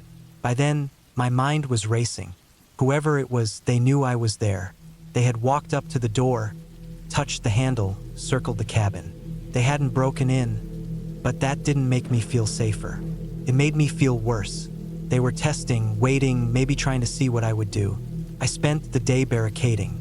I dragged the table against the door, stacked wood by the windows, and kept the hatchet near me at all times. My food and water were fine, but I knew I couldn't stay locked up forever. The nearest road was miles away, and walking through the forest alone, not knowing who was out there, felt even more dangerous. That night, I barely breathed as I waited. The sounds came again, almost at the same hour, as if the person knew I would be awake. Slow steps, circling the cabin, pausing at the door. This time, they didn't just touch the knob. They pressed on the wood, the faint groan of it straining under weight. Then silence. Then more steps moving to the window. I couldn't see anything through the dark glass, but I could feel it, the sense of being watched from just inches away. Hours passed like that, silence, then faint movement, then silence again. By the time morning arrived, I was shaking from exhaustion. I opened the door once more to see if there were new tracks. There were, clearer this time, circling, pacing, stopping right below the window where I had felt the eyes on me. By the third night, I knew I couldn't last much longer. I hadn't slept, hadn't eaten properly, and my nerves were stretched thin. I kept thinking of what would happen if the door gave way, if the person decided tonight was the night they came in. I thought of the hatchet in my hand, of how close I would have to be to use it. I thought of how quiet the forest was.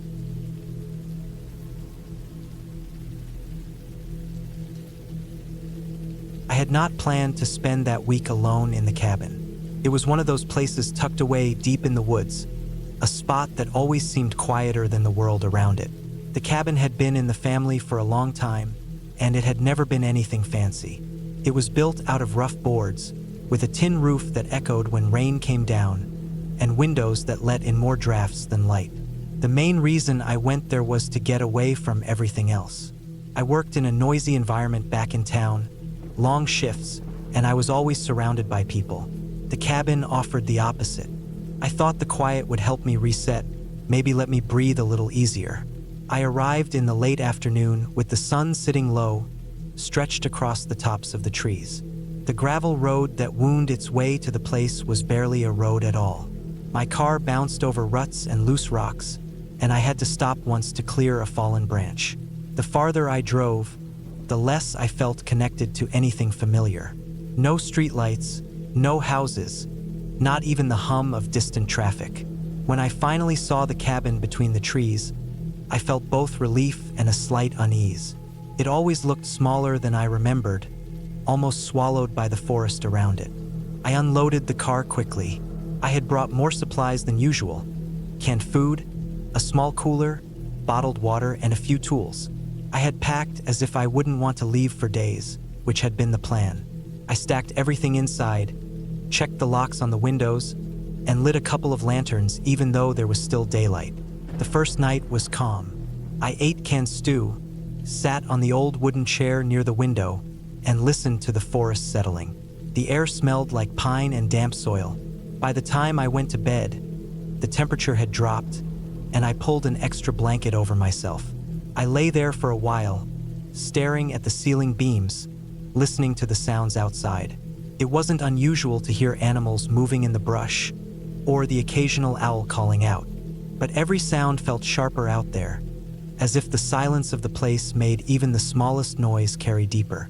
It was sometime in the middle of that night when I woke up. At first I didn't know what had stirred me, but I noticed the air felt heavy. I sat up slowly, listening. The forest was quiet. No owls, no rustle of leaves, nothing. It was the kind of silence that made me think something was near, but I couldn't place it. I waited for several minutes before laying back down. Sleep returned slowly, though not fully. The next day, I set about chopping some firewood. The cabin had a small stack near the back wall, but I knew I'd need more if I stayed the week. I worked for a long time, sweating under the sun, and by the time I carried the logs inside, I was exhausted. I ate a cold lunch and sat on the steps of the cabin, watching the forest. That's when I noticed the tracks. They were faint at first, in the patch of dirt near the corner of the cabin. Not animal prints. Shoes. Someone had walked near the side of the building. I studied them closely. The edges weren't sharp, but they weren't old either.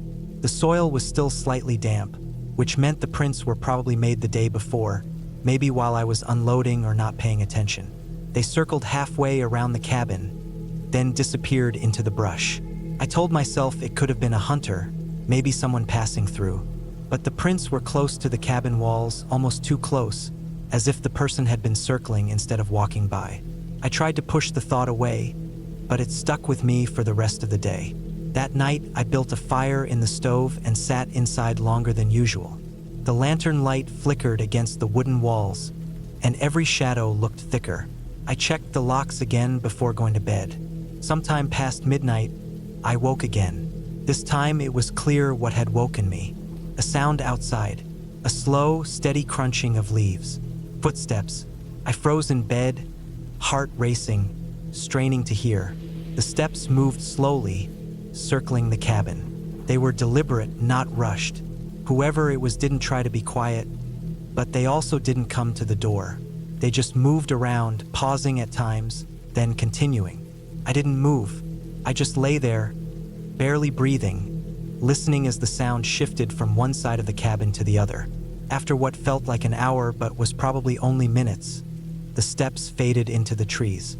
The silence that followed was worse. I didn't sleep again until morning, and even then it was broken and restless. When I finally forced myself out of bed, I went outside to check. There were new prints in the dirt, fresh, the same as the ones I had seen before, only clearer. They circled the cabin again, exactly as I had heard. The rest of that day, I couldn't focus on anything. I tried reading a book I had brought, but every sound outside pulled my attention. I checked the woods more than once, but I saw nothing. The tracks disappeared into the trees, and following them didn't feel safe. On the third night, I decided to stay awake. I sat by the window with the lantern turned low, staring out at the dark forest. Hours passed, the kind of hours that drag heavier when you're waiting for something. Around midnight, I heard it again. The same slow crunch of leaves, the same pacing outside. My chest tightened as I sat still, not moving. This time, the steps came closer to the front of the cabin. I could hear them right outside the door. The door never moved. No knock, no attempt to open it. Just breathing. I couldn't hear it clearly, but I could feel it. Someone was standing just outside, close enough to wait. After several minutes, the steps moved away, circling again, then fading. I stayed awake the rest of the night, gripping the handle of the small hatchet I kept inside. My eyes burned from lack of sleep, and when morning came, I went outside again. More prints. They went right up to the door this time. The soil was disturbed in a small patch, as if the person had stood there for several minutes. I knew I couldn't stay the rest of the week.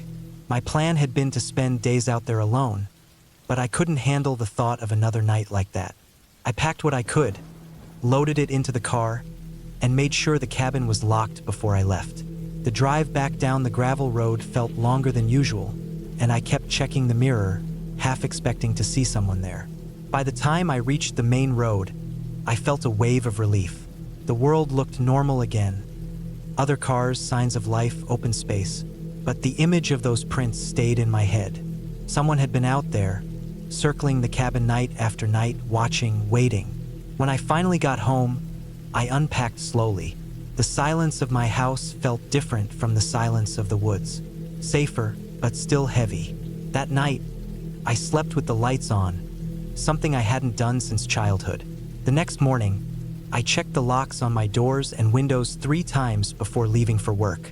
It had only been a week at the cabin, but it changed the way I felt in my own space. Every sound at night made me listen harder. Every creak of the floor made me wonder if someone was outside. I haven't gone back to the cabin since. The thought of it sitting there, empty, deep in the woods, doesn't comfort me anymore. It feels like a place where someone else might still be walking at night, circling, waiting. And I know now that what unsettled me most wasn't what I saw, but what I didn't.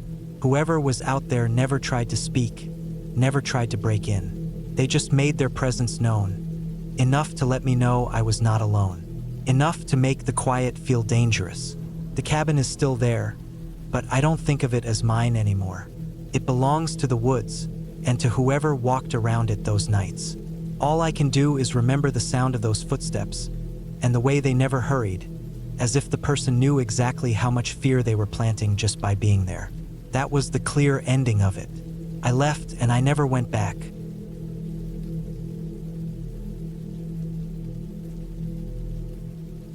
I had always thought that being away from the noise of the city would give me some peace. That was the whole reason I chose to spend a few days alone in a rented cabin. The cabin was deep in the woods, about 45 minutes off the main road, sitting at the edge of a lake. It was small, made of old wood, with a porch that faced the water.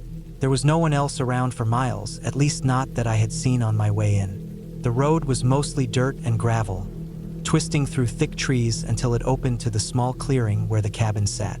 The first day felt quiet in a way I was not used to. No traffic sounds, no voices, no hum of city life. Just the water tapping lightly against the shore and the breeze moving through tall pines. First, it was comforting. I unloaded my things, brought in food and water, and set up inside. The cabin had one main room with a small kitchen, a wood stove in the corner, and a couch facing a window that looked out at the lake. The bedroom was in the back, simple with just a bed, a dresser, and another window. By late afternoon, I was already noticing how quickly the woods swallowed sound. I could stand outside and hear nothing but my own breathing. When the sun dropped behind the trees, the silence became heavier. I cooked a simple meal, sat on the porch and watched the last light fade. It was peaceful, but at the same time, I felt an uneasiness I couldn't explain. It was the kind of quiet that made me feel watched, even though there was no one around. That first night, the air grew colder.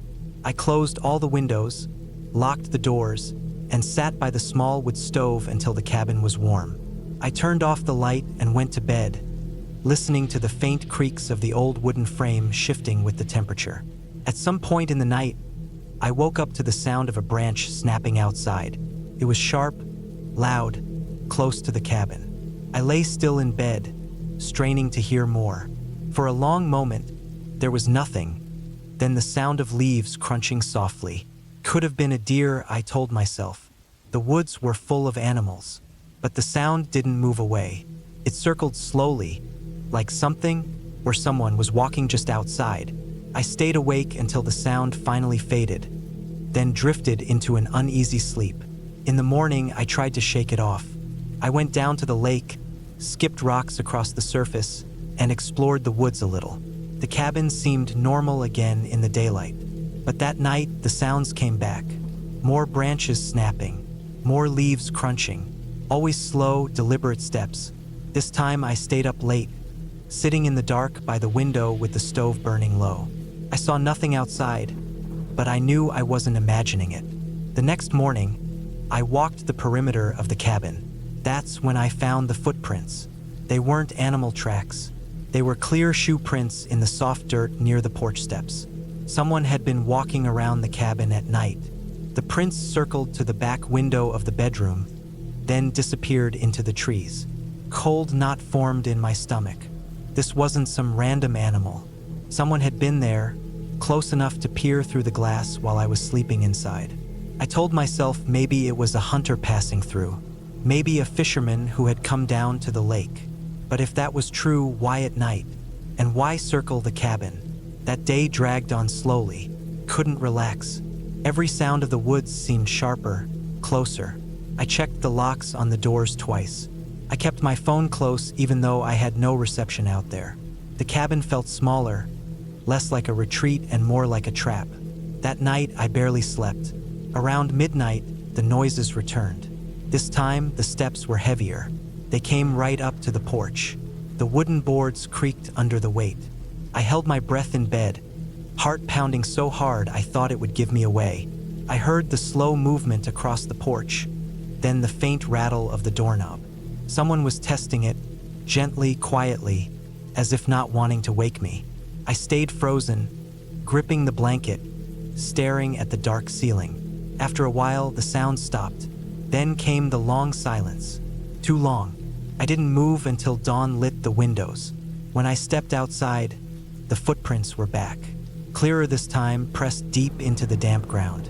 Whoever it was, they had stood on the porch for a while. I felt trapped. The woods were wide and empty, but leaving on foot felt dangerous. Driving out in the middle of the night wasn't safe either. The dirt road was narrow, twisting, easy to get stuck or lost on in the dark. By the fourth night, the fear had grown into something that felt almost unbearable. I sat in the living room with the lights off, clutching the heavy iron poker from the wood stove. I tried to stay awake, but exhaustion blurred my vision. Sometime past midnight, I heard the creak of the porch again. This time, the steps didn't stop at the door. They moved along the side of the cabin, toward the bedroom window. Then came a sound I'll never forget, the faint squeal of the window frame shifting. Someone was trying to push it open. My chest tightened as I gripped the poker. The sound of the window budging, the soft scrape of metal against wood, filled the room. I moved slowly, quietly, until I was crouched near the window from inside. My hands were slick with sweat as I raised the poker. The window lifted an inch. A pale hand slipped through the gap, groping for the latch. That was the moment instinct took over. I slammed the poker down against the frame with every ounce of strength I had. The hand jerked back, the window slammed shut, and I heard the scramble of footsteps pounding off the porch into the woods. I stayed there for hours, every muscle locked, waiting for the sound to return. It never did. When morning came, I didn't waste a second. I packed everything into the car, started the engine, and drove down that winding dirt road without looking back. At the main road, I finally stopped at a small gas station. My hands were still shaking as I tried to explain to the clerk what had happened, though no words felt enough. For the rest of my life, I will never forget that hand pushing through the window, reaching into the cabin where I had thought I was safe. It was no ghost, no dream, no trick of the woods. It was a person. Someone had been watching me, circling me, waiting for the moment I let my guard down. I never found out who it was or why they were there, but I learned something in those nights at the cabin. Sometimes the scariest thing in the dark isn't what you can't see. It's knowing that someone is out there, watching, waiting, and choosing not to leave you alone. I never went back to that cabin, and I never will.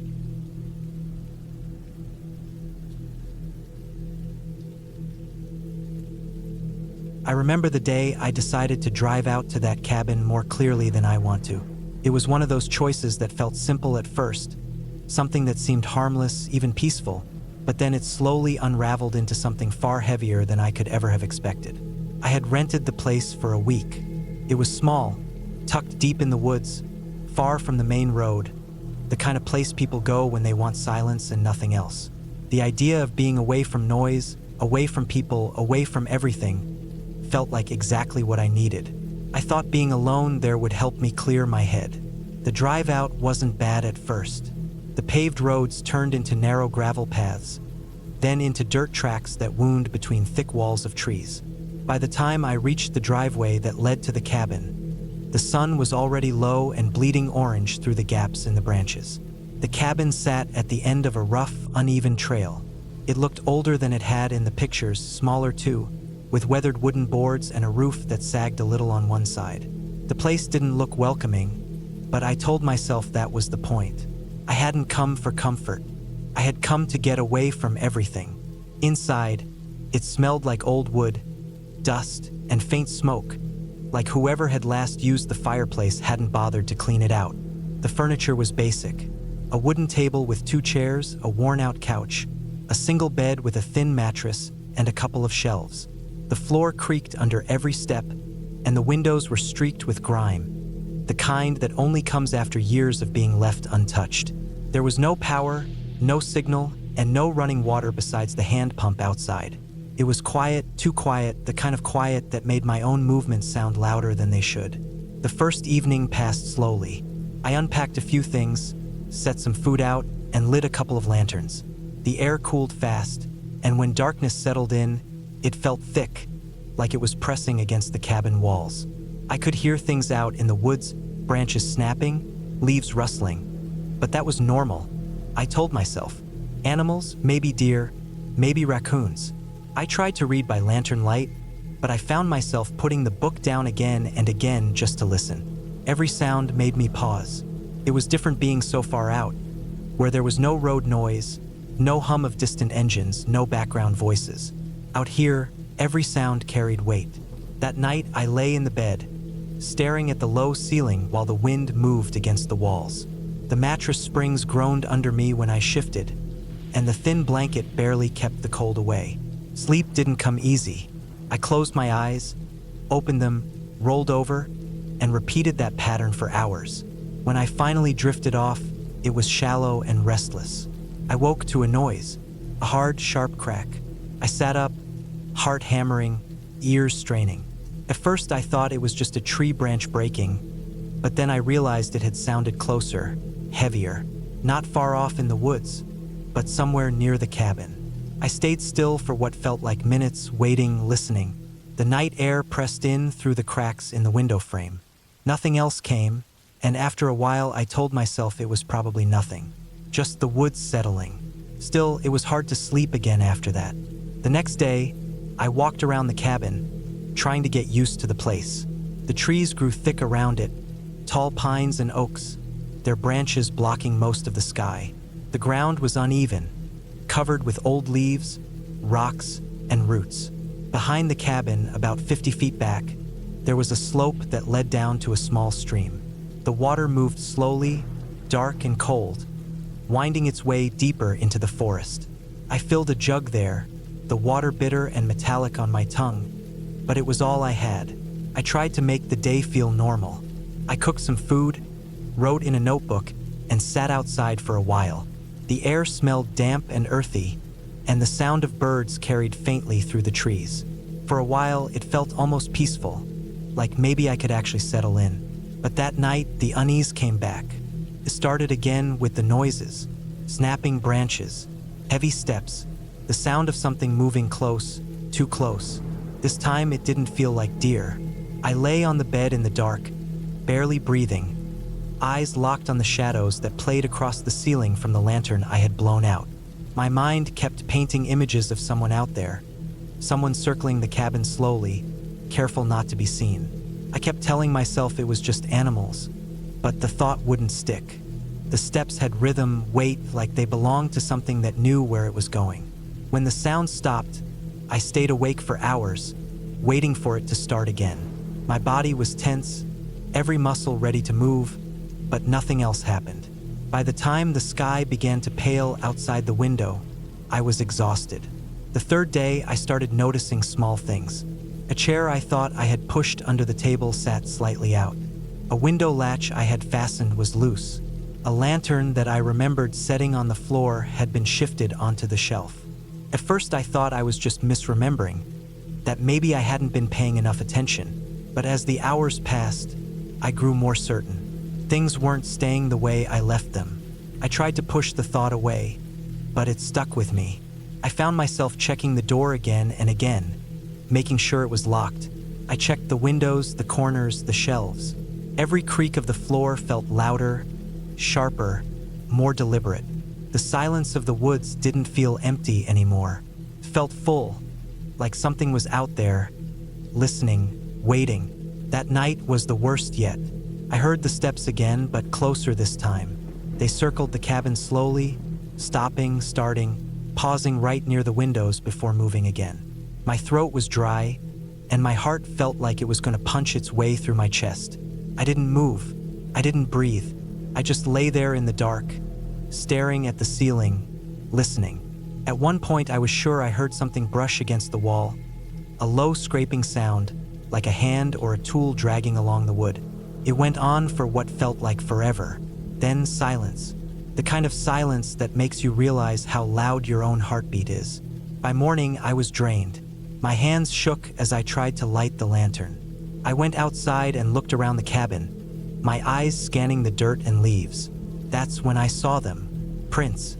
Not animal tracks, but footprints. Bare feet, pressed into the soil, circling the cabin. The toes were clear, the arches deep, the dirt disturbed in fresh patterns. Whoever had made them had walked slowly, carefully, all around while I lay inside. My stomach dropped, and a cold wave ran through me. I counted at least a dozen prints, maybe more, some leading toward the woods, some leading back. The ground was damp, so they showed clearly. I followed them a little way into the trees before I stopped. They just kept going, deeper and deeper, until they vanished into the shadows of the forest. I backed away and went inside, bolting the door, checking the windows twice over. My chest was tight, and my hands wouldn't stop trembling. I realized then that whoever it was knew I was there. They had been watching, walking, waiting, circling me in the night while I lay helpless inside. I stayed inside the rest of that day, barely moving, ears straining at every sound. When night came, I sat with my back to the wall, lantern low, a heavy branch gripped in my hands like a weapon. The sounds returned. Steps, slow and steady. A soft thud against the wall. Something brushing against the window. My throat was dry, my palms slick with sweat. Hours dragged by, every second stretched thin. I didn't sleep at all. By the 5th day, I couldn't take it anymore. I had to leave. I stuffed my things into my bag, grabbed what food I had left, and stepped outside. The air was sharp, and the woods felt too quiet. I walked fast down the dirt track, the trees pressing in close on both sides. Every snap of a twig made me flinch. Every shadow looked like someone standing still, watching. I didn't look back until I was nearly at the main road. When I finally turned, the cabin was swallowed by the trees, hidden again in the thick silence of the forest. My chest was tight, my legs weak, but I kept moving until I reached my car. Driving away, I kept checking the mirror. The trees lined the road, thick and endless, and every now and then I thought I saw movement between them, a shape slipping from one trunk to another. But maybe that was just my mind, wound too tight after days of listening and waiting. When I finally reached the main road, it felt like a wall had lifted off me. The air was still heavy, but at least I was moving, leaving that place behind. I didn't stop until I reached the town miles away, where the noise of cars and people felt almost unreal after so much silence. I never went back to that cabin.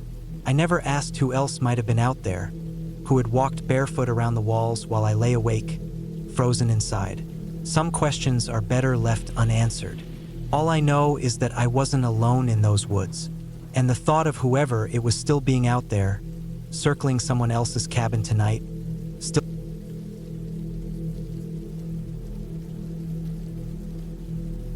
I had decided to spend a week alone in a cabin deep in the woods, away from the noise and routines of life. The place was small, plain, and quiet, sitting on the edge of a lake with trees stretching for miles in every direction. It wasn't the kind of cabin that people rented for vacations with fireplaces and stock kitchens. It was more like an old hunting cabin, simple and rough, with wooden floors that creaked, a small wood stove for heat, and a single bedroom with a thin mattress. I wanted that kind of isolation because I felt drained from the city, from people, from noise. I thought the silence and the woods would clear my head. The first couple of days went as I expected. I spent time cutting firewood, fishing in the lake, walking the trails around the cabin, and reading. The mornings were chilly, and I could see my breath when I stepped outside, but the days warmed up enough that I could sit on the porch and listen to the wind move through the trees. There was no cell service out there, and the nearest road was several miles away. That distance from everything felt good at first. I liked the sound of nothing but the woods, the water, and the occasional bird. By the 3rd night, though, the silence started to feel heavier. At night, I lay in the bed listening to the stove crackle. Every sound outside the cabin was sharper. A branch breaking, the call of some animal, or even just the wind hitting the walls felt louder because there was nothing else to cover it up. I told myself it was just the way of the woods, that it was normal, but the quiet had a weight to it that I wasn't used to. On the 4th night, something changed. I woke up around 2 in the morning and felt strange. I didn't hear anything at first, but when I lay still, I noticed a faint crunch outside, like footsteps on the ground. They weren't fast or loud, just slow, measured steps. I froze in bed, straining my ears. At first, I thought it might have been a deer moving around near the cabin, but then I realized the steps didn't wander the way animals usually do. They seemed steady, deliberate, like someone was walking with care. I sat up in bed quietly and held my breath. The crunching stopped. I waited, staring at the window where the moonlight spilled through, but nothing happened. I didn't hear anything else for several minutes.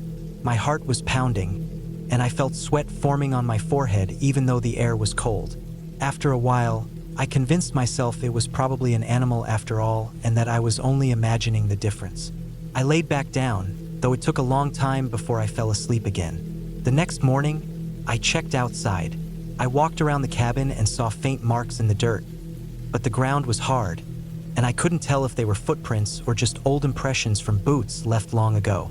The thought bothered me all through the day. I had chosen the cabin because it was isolated, but the idea of someone else being out there near it unsettled me. That night, I tried to calm myself before sleeping.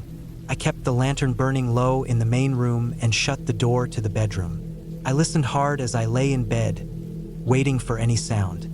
First, there was nothing. Then, near midnight, I heard it again. The crunch of steps outside. Slow, careful, moving around the cabin. This time, there was no mistaking it. It wasn't an animal. It was a person. I sat upright in bed, my throat dry. The steps moved along one side of the cabin, paused, then shifted to the back. I stared at the bedroom door, afraid to move. I thought about the lantern out there, the thin wooden walls, the fact that I had no lock on the front door. I heard the steps stop near the window. I didn't dare breathe. Then, after what felt like forever, the steps faded into the trees. I stayed awake the rest of the night, staring at the ceiling, listening to every sound outside. At dawn, I finally got up and checked again. This time I was sure. There were fresh footprints in the dirt near the window, clear enough that I could see the shape of boots. They circled around the cabin and led back into the woods. Fear sank into me then. Someone was out there walking around my cabin at night, watching. I thought about packing up and leaving, but the walk back to the nearest road was long, and I didn't know if that person was still out there watching. I told myself I'd wait until daylight, keep calm, and leave the next morning. But that night was worse. I stayed awake, sitting in the chair near the stove with the lantern burning. Around midnight, the steps came back. They circled again, slow and steady. I could hear twigs snap underfoot. Whoever it was never tried the door, never knocked, never said anything. They just walked around and around. My heart raced so hard I could hear it in my ears. I held the hatchet I used for wood, gripping it until my hands hurt. At one point, I heard the steps stop right by the door. I stared at it, waiting for the handle to turn, but it never did. After several long minutes, the steps moved away again. I barely slept. By morning, I had made up my mind. I was leaving. I packed my bag quickly, grabbed what food I had left, and made sure I had my knife on me. As I stepped outside, I felt the weight of the trees around me.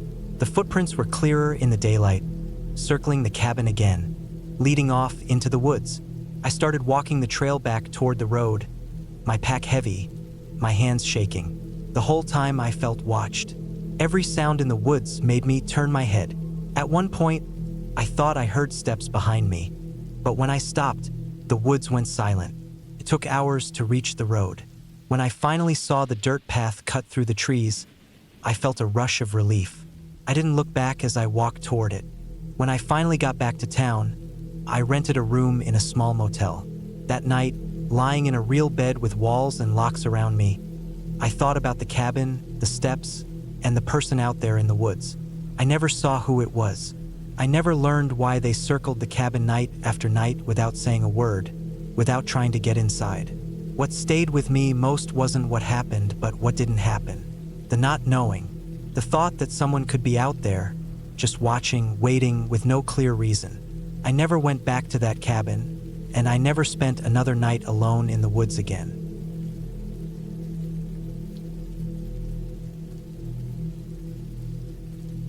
It was late in the year when I decided to spend a week at a small cabin I had rented deep in the woods. I had found the place online, advertised as quiet, private, and far from main roads. That was exactly what I wanted.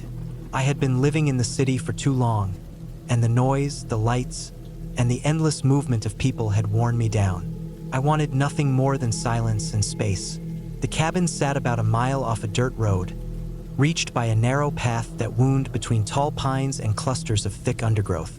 It was the kind of place where you could stand outside at night and not see a single light in any direction. The nearest town was 15 miles away.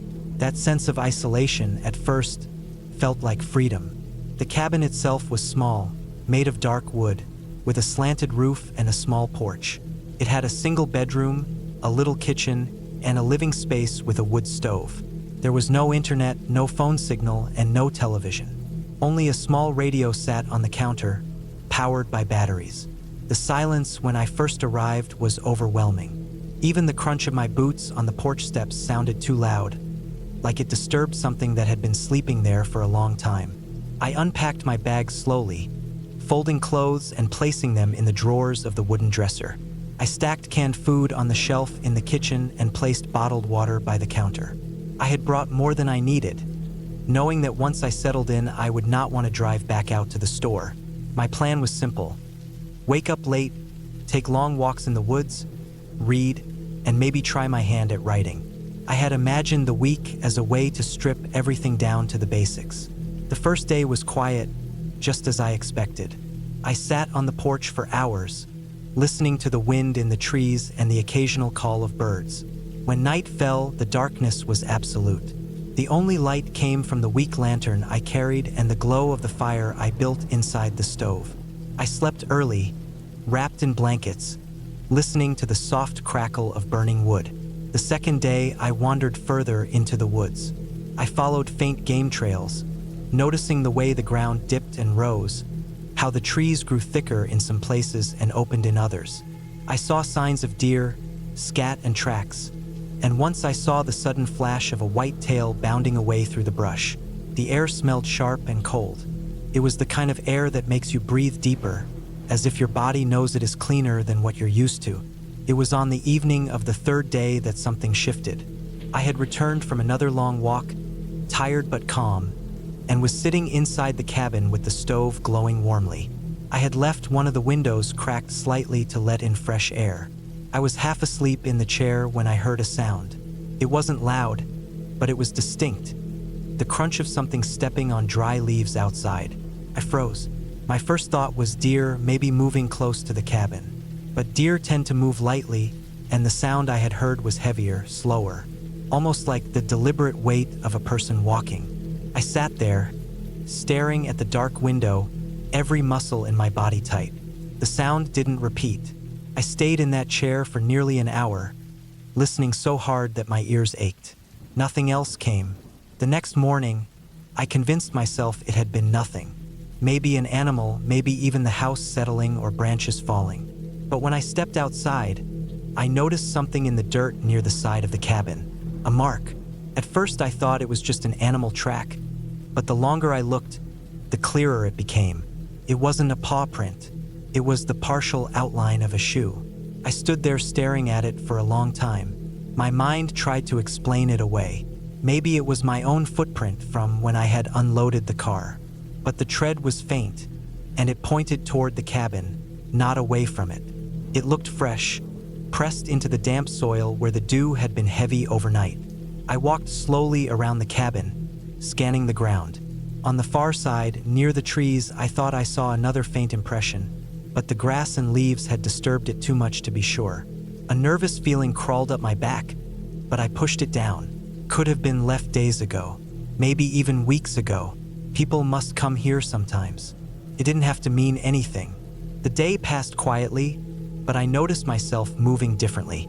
I checked the windows more often. I glanced toward the trees when I was outside, wondering if anyone was there. The woods no longer felt entirely empty. That night, when I shut off the lantern and lay in bed, I strained to hear every sound outside. The wind through the trees, the occasional snap of a twig in the distance. I told myself it was just animals. But around midnight, I woke suddenly. No sound had startled me awake. It was more like my body knew something wasn't right. I lay there, still under the blanket, heart beating hard. Then I heard it, the faintest creak of wood, as if something had shifted its weight on the porch. My skin prickled. I held my breath, listening. The sound came again, slow and deliberate. Creak, pause, creak. Someone was walking on the porch. I didn't move. I stared into the dark, every nerve on edge. The cabin had no locks beyond the simple latch on the door. The windows were old and could be pried open with little effort. I knew that whoever was out there could get in if they wanted to. The sound stopped. Silence pressed in around me, heavier than anything I had ever felt. I imagined someone standing there, just inches away, listening the same way I was. My heart pounded so hard I was sure it could be heard. Minutes dragged by, Finally, I heard the creak again, but this time softer, moving away from the door. Then nothing. I didn't sleep again that night. I waited for the first light of dawn, then forced myself out of bed and onto the porch. The boards creaked under my own weight in the same way I had heard. The air was damp, and on one of the boards, close to the steps, I saw a faint smudge, like dirt pressed into the wood. Someone had been there. From that moment, the cabin no longer felt like a place of rest. Felt like a trap. I spent the day pacing inside, checking the windows again and again. I wanted to leave, to pack everything and drive back to town, but a part of me resisted. Maybe I was overreacting. Maybe it had been my imagination. If I left, I'd feel foolish, and the trip would be ruined. So I stayed. But I couldn't ignore the fear that had rooted itself inside me. That night, I didn't sleep in the bed. I sat in the chair by the stove with the lantern turned low, watching the window and the door. Every time the wood shifted or the fire cracked, I tensed. Hours passed like that. Then, sometime after midnight, I heard it again. Not on the porch this time. From the side of the cabin. A faint scrape, like something brushing against the wall. My throat tightened. Then another sound, lower down, like fingers dragging lightly across the wood. I gripped the heavy flashlight I kept on the table, staring at the wall. The sound moved, slow, careful, as if someone was circling the cabin. I could almost trace their path by the faint noises. A step on leaves, a brush against wood, a pause by the window. I didn't move. I didn't dare even breathe loudly. The noises continued for what felt like forever, then faded into the distance. When morning came, I went outside again. I didn't want to, but I had to know. On the ground near one of the windows, pressed into the soil, was a clear footprint. A man's boot, larger than my own. The tread was fresh, sharp at the edges. Whoever had been here was real. I wanted to leave right then. I even loaded some of my things into the car. But as I stood there, the woods silent around me, I felt trapped between two fears. The fear of staying and the fear of leaving. The road back was narrow and isolated. If someone was following me, if they were watching, leaving might expose me even more. So I stayed another night. That was my mistake.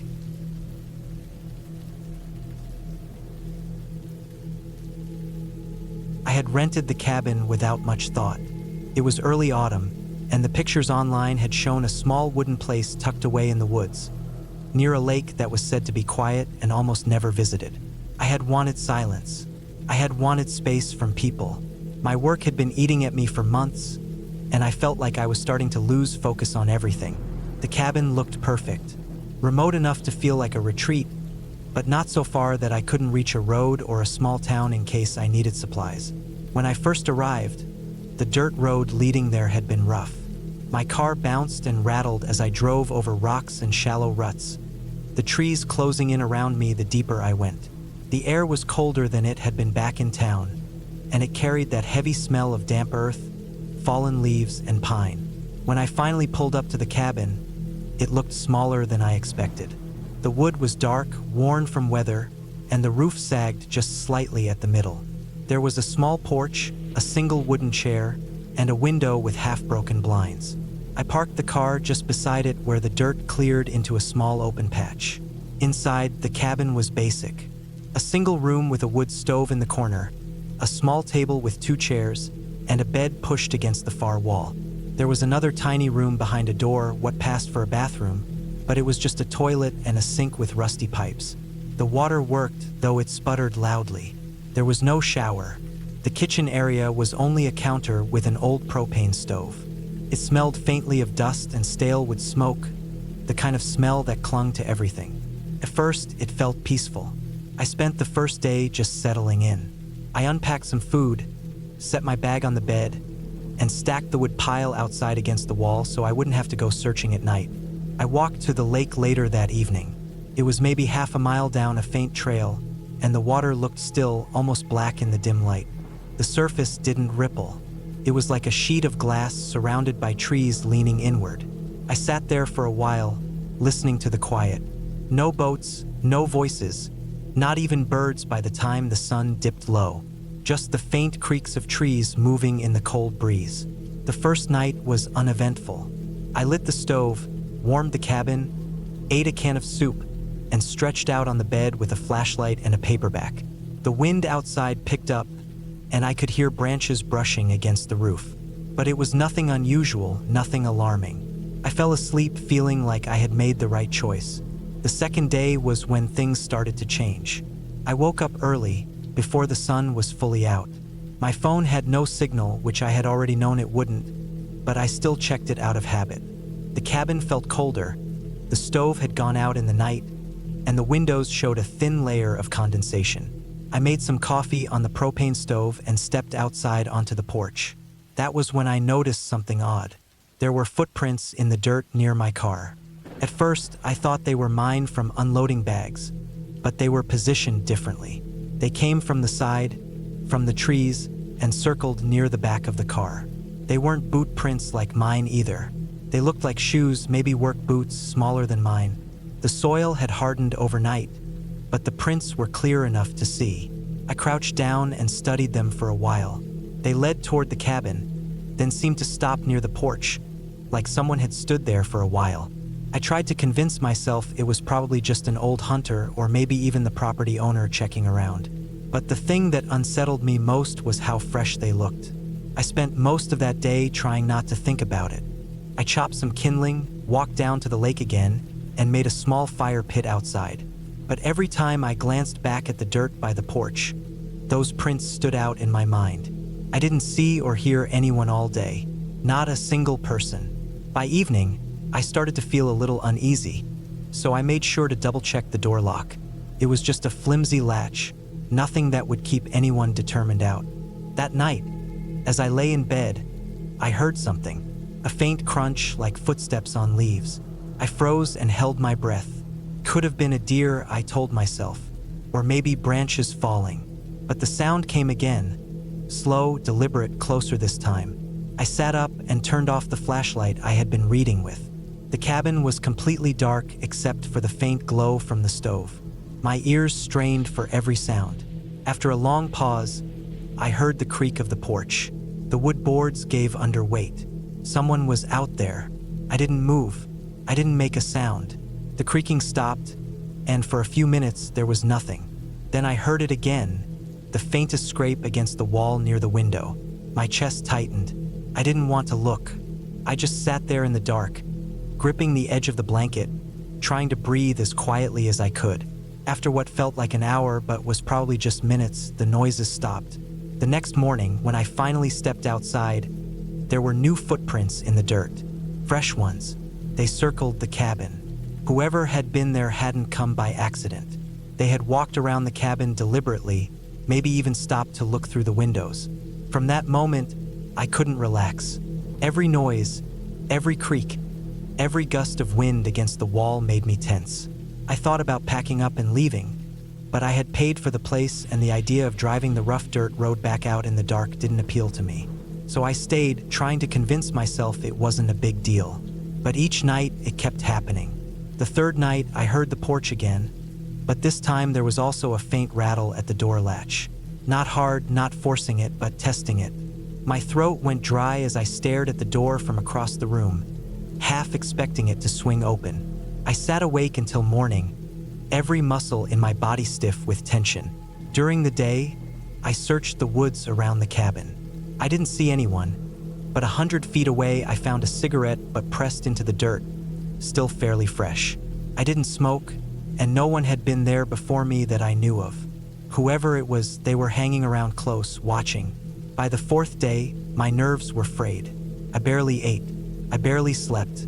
I started keeping a heavy piece of firewood beside the bed, the closest thing I had to a weapon. I thought about calling the police, but with no service on my phone and no landline in the cabin, I'd have to drive back to town. I told myself if anything happened again, I'd leave first thing in the morning. That night, it got worse. Started the same way, soft footsteps, the creak of the porch. But then there was a loud thud against the side of the cabin, like someone had thrown their shoulder into the wall. My heart raced as I gripped the piece of wood in my hands, waiting for the latch to snap open. The footsteps circled the cabin. Slow, deliberate. At one point, I heard the scrape of something metallic, like a knife dragging across wood. My hands shook so bad I could barely hold onto the firewood. The noises went on for nearly an hour before they finally stopped. I didn't sleep at all. When dawn came, I stepped outside with my stomach in knots. What I saw made me sick. On the wooden boards of the porch, carved into the wood with something sharp, was a crude line of scratches. Not words, not symbols, just rough gouges. But they hadn't been there before. Whoever it was, they had been close enough to carve into the boards while I sat frozen inside. That was the breaking point. I packed my bag, threw everything into the car, and started down the dirt road. My hands gripped the wheel tight, my eyes scanning the trees as I drove. The whole way out, I felt like I was being watched. When I finally reached the main road and pulled into town, I stopped at the gas station and went inside. I told the clerk about the cabin, about the footprints, the noises, and the carvings. He looked at me for a long moment, then shrugged. He said people sometimes went wandering out there. Hunters, drifters, people looking for empty places. But the way he said it didn't make me feel any better. I didn't go back to the cabin. I left the key in the drop box, drove straight home, and tried not to think about it anymore. But even now, months later, I still remember the sound of those footsteps circling the cabin at night, slow and careful, like someone who knew I was inside and was just waiting.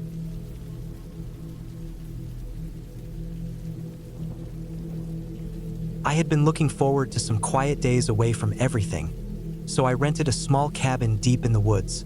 The listing online had described it as basic but private. It was the sort of place that looked like it had been standing for many decades, built from dark logs, with a porch out front and a tin roof that would rattle when the wind came through.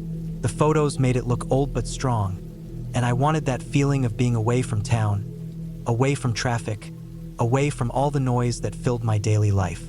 The drive up to the cabin was already a little unsettling. The last few miles were nothing but dirt road, the kind where your tires crunch over gravel and throw up dust that hangs in the air behind you. Trees grew tall on both sides, so thick that light barely cut through in some spots. My phone had lost signal before I even reached the road, which I expected, but it still gave me a small, uneasy feeling. I knew I was heading into a place where I would be completely alone, and if anything went wrong, I'd have no quick way to call for help. When I pulled up, the cabin looked smaller in person than it had in the photos. The logs were darkened from age and weather. The porch sagged slightly, and the wooden steps creaked under my boots. A single window looked out over the front yard, and the glass reflected the sky so I couldn't see inside until I opened the door. Inside, the cabin was plain. One main room held a small bed pushed against the wall, a wood stove in the corner, a table with 2 chairs, and a counter with a sink that didn't have running water but was hooked up to a barrel system that I'd have to fill myself. The floorboards were uneven in places. The air smelled like wood smoke and old pine. There was no electricity except for a small solar battery that powered one light bulb hanging from the ceiling. It was enough. I unpacked my bag slowly, setting things on the table. I had brought food that wouldn't spoil. Cans of beans, packets of rice, jerky, and a few bottles of water. I also brought a hunting knife, a flashlight, extra batteries, and a first aid kit. I wasn't expecting trouble, but being alone in the woods meant I had to prepare. The first day passed quietly. I gathered some wood from the stack out back and lit the stove. The fire crackled and filled the cabin with warmth. I sat on the porch as the sun went down and listened to the sounds of the forest. Crickets chirped, leaves rustled with the wind, and somewhere far off I heard the call of an owl. It was peaceful in a way that city life never was. But once it got dark, that peace turned into something heavier. The forest became a wall of black. The window glass reflected my own face back at me, so I couldn't see outside anymore. Every creak of the cabin, every scratch of a branch against the roof, sounded sharper in the silence. I lay on the bed with my flashlight on the table beside me, staring at the ceiling beams until I drifted into sleep. The second day, I explored a little. There was a trail that led past the cabin and deeper into the woods, and I followed it for an hour before turning back. The ground was soft with pine needles, and I found old stumps from where trees had been cut long ago. I thought about how far I might be from the next person. Maybe miles. I didn't see another cabin, no signs of hunters, no campsites, just woods that seemed to go on without end. That night, I built another fire in the stove and cooked some rice. I sat at the table and wrote a few notes in a small journal I had brought. I wrote about how quiet it was, about how time felt slower. I also wrote about the strange unease that settled in as soon as the sun dropped. On the third night, I woke up suddenly. It was the kind of waking where you don't know what pulled you from sleep, but your body feels alert. I lay in the dark. The fire in the stove burned down to faint embers, and I listened. At first, I heard nothing, just silence heavy as stone. Then I thought I heard something faint outside, a crunch like footsteps on the dirt. I told myself it was an animal, a deer maybe or a raccoon, but the sound didn't move away. It stayed near the cabin, circling slowly. My heart thudded hard in my chest as I tried to stay quiet. I reached over and put my hand on the flashlight, gripping it but not turning it on. The sound stopped after a while, and eventually I must have fallen back asleep, though it was a light and restless sleep. The next morning, I went outside and looked around. The ground around the cabin was soft dirt and leaves, and I saw tracks. Not animal tracks. They looked like shoe prints, half pressed into the earth near the porch and leading around to the back. The hair on the back of my neck stood up. Someone had been out here. I stood still for a long time, staring at the prints. They weren't mine. I had only walked from the car to the cabin, and my own boot prints were different. These were smaller, narrow, like someone wearing old worn shoes. They led to the back of the cabin and disappeared into the trees. The rest of the day I felt tense. I tried to keep busy by chopping wood and boiling water, but every time I glanced into the trees, I felt like eyes were on me. I didn't see anyone, though. No sound of voices, no movement except for branches swaying in the wind. That night, I couldn't relax. I locked the door, though the lock was just a simple metal latch. I kept the knife close on the table. I barely slept, waking often and listening to every creak. At one point, I thought I heard something touch the wall outside, like a brush of fingers on the wood. My stomach turned to ice. The following morning, I found more footprints, fresher ones, circling again. Whoever it was, they had come back. I started thinking about how far I was from help. My car was parked out front, but the dirt road stretched for miles before reaching any paved road. No cell service. If someone wanted to mess with me out here, there was nothing stopping them. That thought stuck in my head all day. I considered leaving, packing up, and driving back, but part of me didn't want to give in. I told myself maybe it was just someone passing through, a hiker or a hunter, but the tracks kept circling, and each night I felt the same dread building. On the fifth night, the sounds grew louder. I heard definite footsteps on the porch, boards groaning under weight. I lay frozen in bed, gripping the knife, listening as the footsteps stopped right outside the door. The latch rattled softly, like fingers testing it. My throat went dry. After a long stretch of silence, the steps moved away again. I didn't sleep at all after that. When dawn came, I walked outside and saw the dirt scuffed at the door. Someone had tried the handle. I made up my mind to leave. I packed my bag, loaded it into the car, and started driving down the dirt road. My chest felt tight until I finally reached the main road and my phone picked up a signal again. I drove all the way back to town without stopping, and only then did I let myself breathe. That night in a motel bed, I thought about the cabin. I thought about the tracks, the sounds, the hand on the door. Someone had been watching me out there, circling each night, waiting. If the latch had been weaker or if I hadn't locked it, maybe they would have come inside. The thought made my skin crawl. I never went back to that cabin. I didn't even call the rental owner. I just left it behind. But even now, when I think of the nights I spent there, I can still feel that heavy silence, broken only by the sound of footsteps outside my door, circling in the dark woods where no one should have been.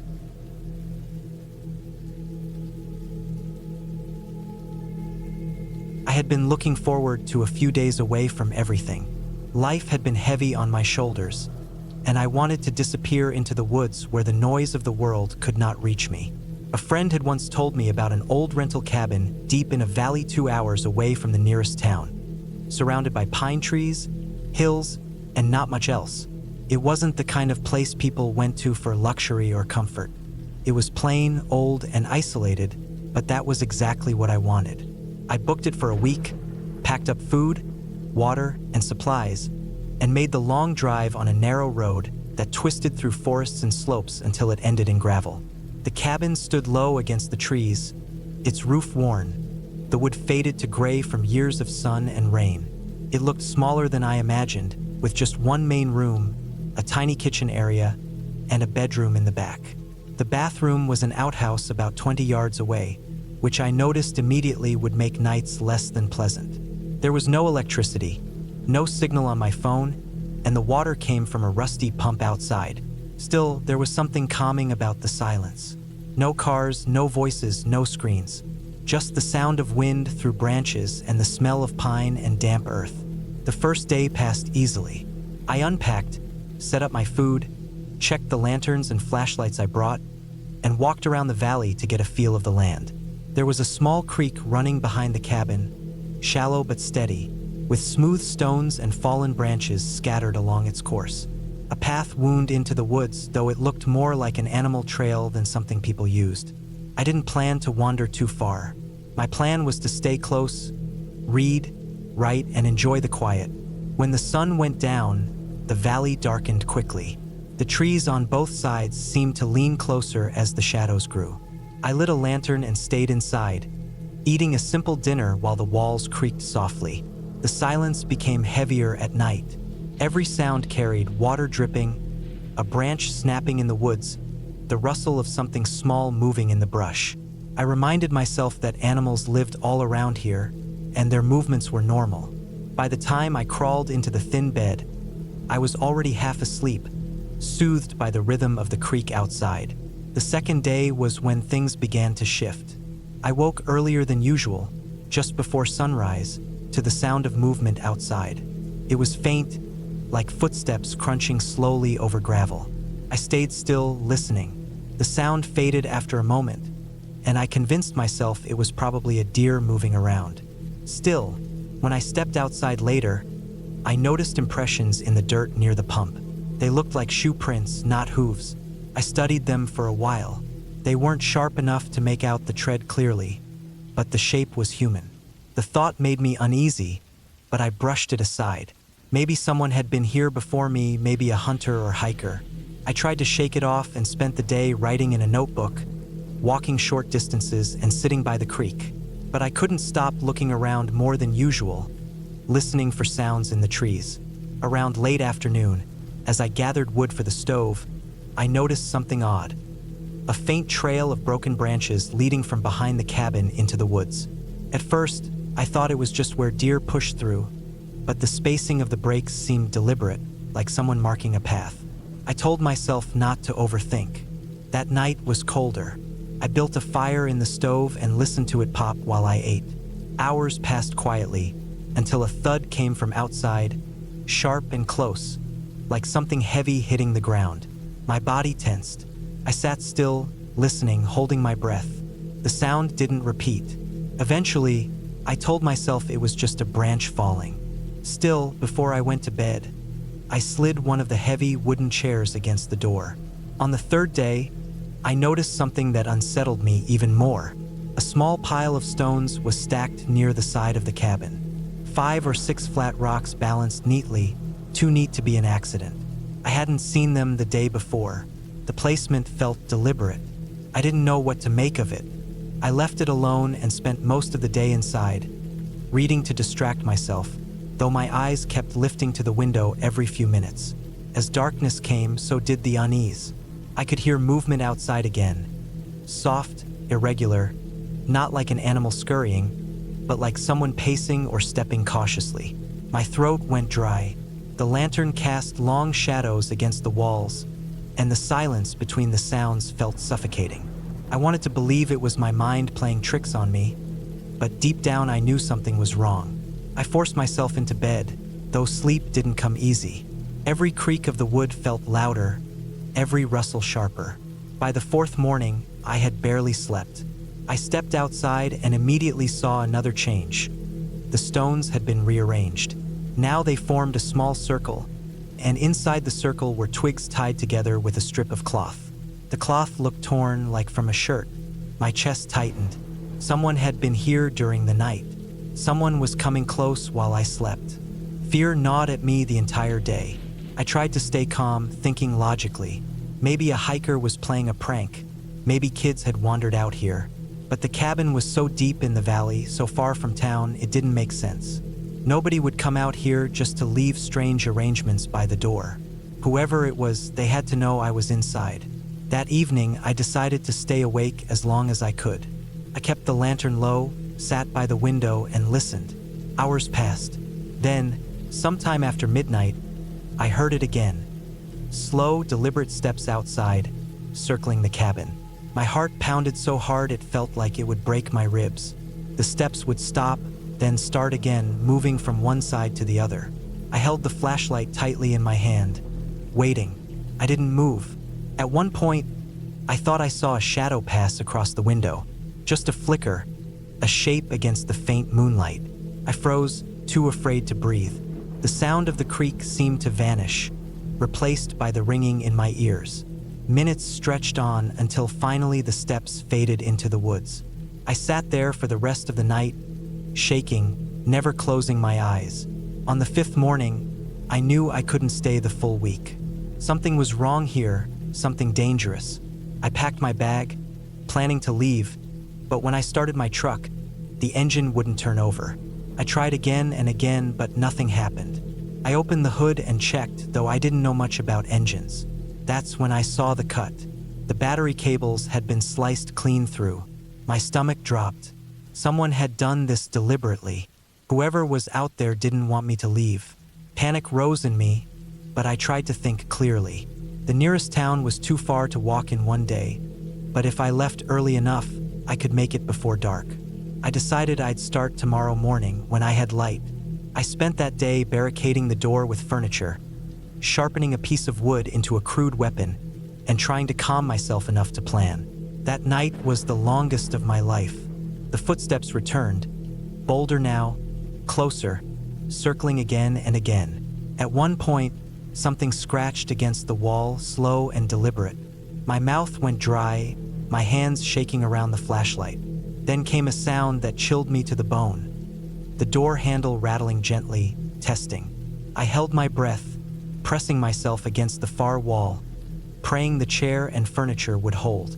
After a long silence, the steps moved away again. By dawn, I was exhausted, but I forced myself up, grabbed my backpack, and left the cabin. My plan was to follow the gravel road back toward town, keeping steady until I reached help. The woods were still, heavy with morning fog. Every crunch of my boots felt too loud. After an hour, I glanced back and froze. In the distance, near the bend in the road, a figure stood partly hidden among the trees. I couldn't make out details, but it was tall, still, watching. My chest tightened. I turned forward and walked faster, not looking back again. The day dragged. My legs burned, my throat dry, but I kept going. The fear of stopping was greater than the pain of pushing on. The woods stretched endlessly, the road winding with no sign of the town. I kept glancing at the trees, convinced I was being followed. At times, I thought I heard footsteps behind me, faint but steady, though when I stopped, the sound stopped too. It wasn't until late afternoon that I finally saw signs of civilization. A power line cutting through the trees, then the faint shape of a farmhouse in the distance. Relief hit me so hard I almost collapsed. I stumbled toward it, knocking on the door until someone came. My words poured out in a rush, though they barely made sense.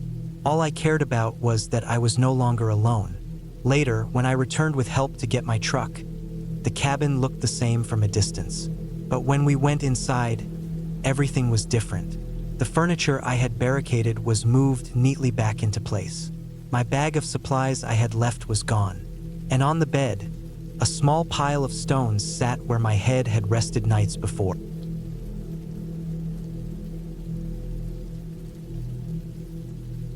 I had been waiting for weeks to take a break from everything.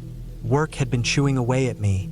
My sleep was all over the place, and the city felt like it was pressing down on me every single day. When I finally got the chance, I decided to spend a week at an old cabin I had rented online. It was deep in the woods, far enough that you couldn't hear cars or see houses, and the closest town was nearly an hour away by car. The listing said the place was built decades ago, but it had been renovated just enough to keep it livable. It had power, running water from a well, and a wood stove for heat. I wasn't looking for anything fancy. All I wanted was silence, space, and a chance to reset my head. I arrived late in the afternoon, and the sun was already lowering behind the trees.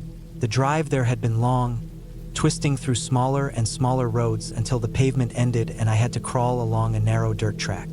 The cabin appeared suddenly, tucked between tall pines, its roof dark with age and its wooden steps sagging. I parked in the small clearing and stepped out into the cool air.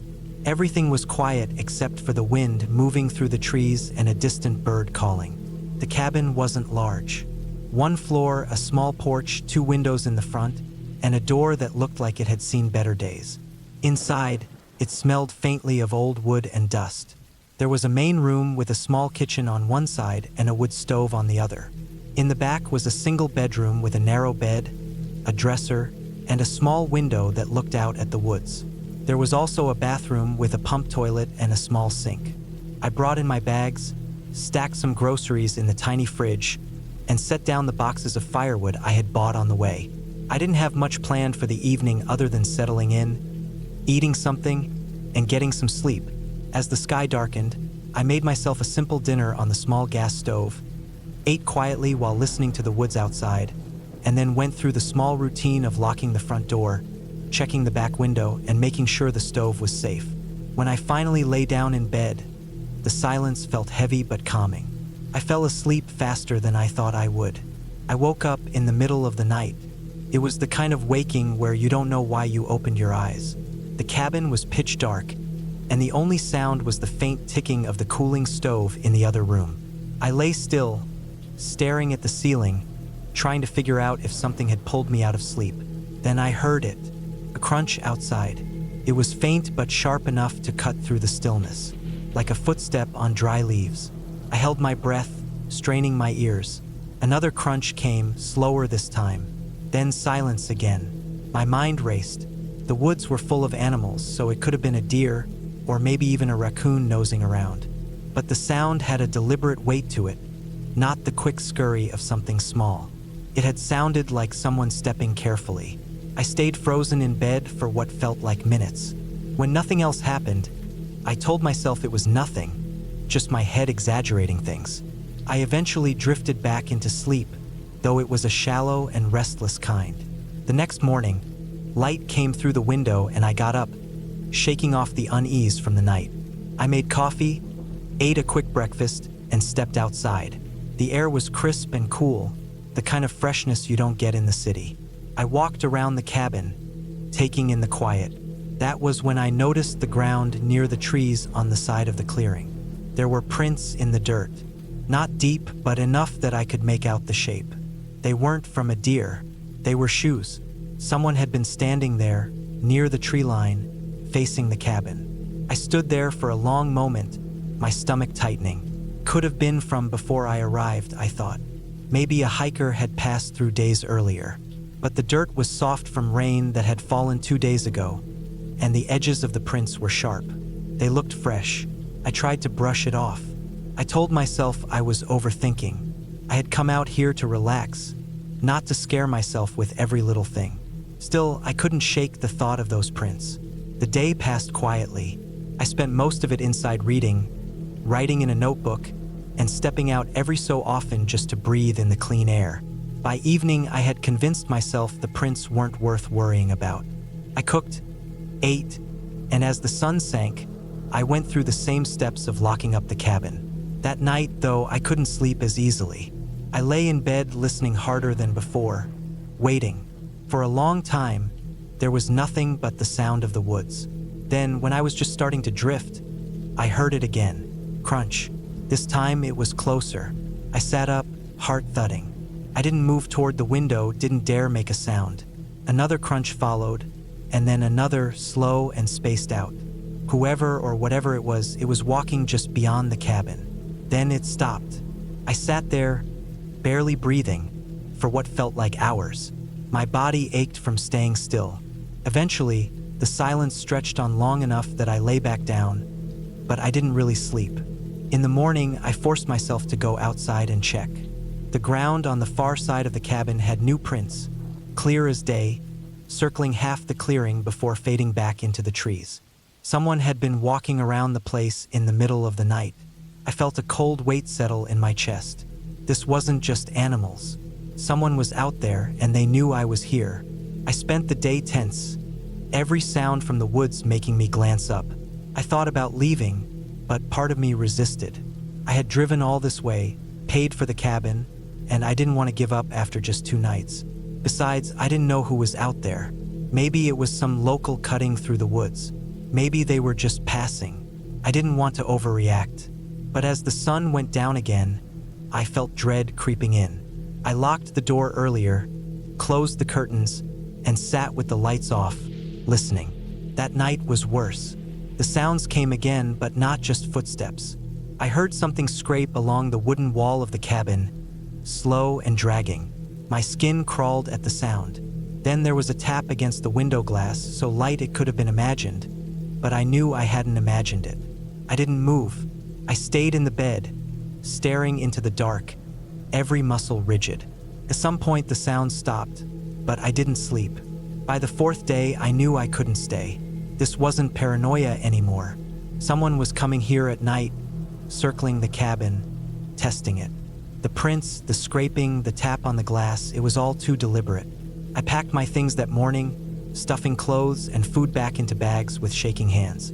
I was ready to leave, but when I went outside, I stopped dead. On the porch, leaning against the doorframe, was a piece of wood. It had been taken from somewhere, maybe a branch or part of an old plank, and it had deep cuts carved into it. The cuts formed nothing clear, just jagged lines hacked in over and over. Someone had left it there. I dropped it and went straight to the car, throwing my bags inside. I climbed into the driver's seat and turned the key. The engine sputtered but didn't catch. I tried again, pressing the pedal. Nothing. I tried over and over, panic rising, but the engine was dead. I popped the hood and checked, though I barely knew what I was looking at. It didn't take long to see it. The wires had been cut. Clean, deliberate. Someone had sabotaged the car. I was trapped. That night, I didn't even try to sleep in the bed. I pushed the dresser in front of the door, stacked whatever I could against the windows, and sat near the stove with a kitchen knife in my hand. The silence pressed in, heavier than before. When the footsteps came again, I was ready, but it didn't make them easier to hear. They circled slowly, crunching in the dirt, pausing every so often. Then came the tapping again, this time harder, at the window nearest to me. I gripped the knife so tight my hand hurt, staring at the dark shape just barely visible beyond the curtain. The tapping stopped. Silence. Then came a sound at the door. The knob rattled once, then again, harder. The dresser shifted slightly, the wood creaking. I held my breath, every nerve screaming. The rattling stopped, but I didn't move. For hours, the night stretched on, footsteps fading and returning, circling. By the time the first pale light came through the curtains, I was still sitting there, wide-eyed, the knife shaking in my hand. The next day, I tried to think clearly. My phone had no signal out here, but there was an old radio in the cabin. I fiddled with it for what felt like forever, turning knobs, getting nothing but static. Finally, a faint voice came through, a weather update, then silence. It wasn't enough to call for help. I thought about walking. The dirt road stretched back miles, twisting through forest, and I had no idea how long it would take to reach the nearest town on foot. If I left in the morning, maybe I could make it before dark. But if whoever was out there followed, I'd be exposed the entire way. I spent the day pacing, trying to decide. My food was running low, my water too. I couldn't last long like this. That night, I barely moved from my spot by the stove, knife in hand, waiting. The sounds came again, but this time they were louder, bolder.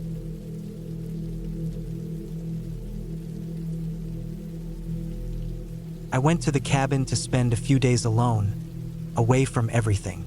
It was a small wooden place tucked deep into the trees, the kind of spot where the air felt heavier at night because there was nothing around for miles. The drive there had been long, over rough dirt roads that twisted into the woods, and by the time I reached it, I could already feel how far removed it was from normal life. The cabin wasn't much, just a single story with one bedroom, a small living space, and an old kitchen. There was no phone signal, no internet, and the nearest town was more than an hour away. I thought that was what I wanted, but the longer I stayed, the more I began to notice how empty silence could feel when you had no one else to fill it. The first 2 days went by slow. I stacked wood outside, kept the fire going, cooked simple meals, and read whatever book I had brought with me. At night, I listened to the wind through the trees. It wasn't quiet, not really. The woods made their own noises, branches shifting, the distant sound of water running, the call of animals somewhere far. But it wasn't the same as city noise or the background hum of other people. Out there, each sound felt sharper, more separated, like it was meant for you alone. By the third night, I had gotten used to it, at least I thought I had. That evening, the air turned colder. I remember the way the firelight shook against the walls of the cabin as the wind pushed hard outside. I sat there for hours, letting the flames burn low, until I realized I should bring in more wood before the night grew too late. When I stepped outside with the lantern, the woods looked different than during the day. The trees seemed to press in closer, their branches moving like they were alive. The ground was soft and wet from a drizzle that must have come earlier, and every step I took sank into it a little. I went over to the pile, stacked a few logs in my arms, and started to head back. That's when I noticed it. At first, I thought it was just another shadow between the trees, something tall that shifted with the wind. But the longer I looked, the less it moved. It wasn't shaped like the rest of the forest. It was upright, still, and wide. I told myself it was a tree I hadn't noticed before, but even as I thought it, I could feel something in my stomach pull tight. It wasn't close, maybe 30 or 40 yards away, but I didn't remember anything being there the day before. I went back inside and set the wood down. I told myself I was just spooked by the dark. I didn't go back out again.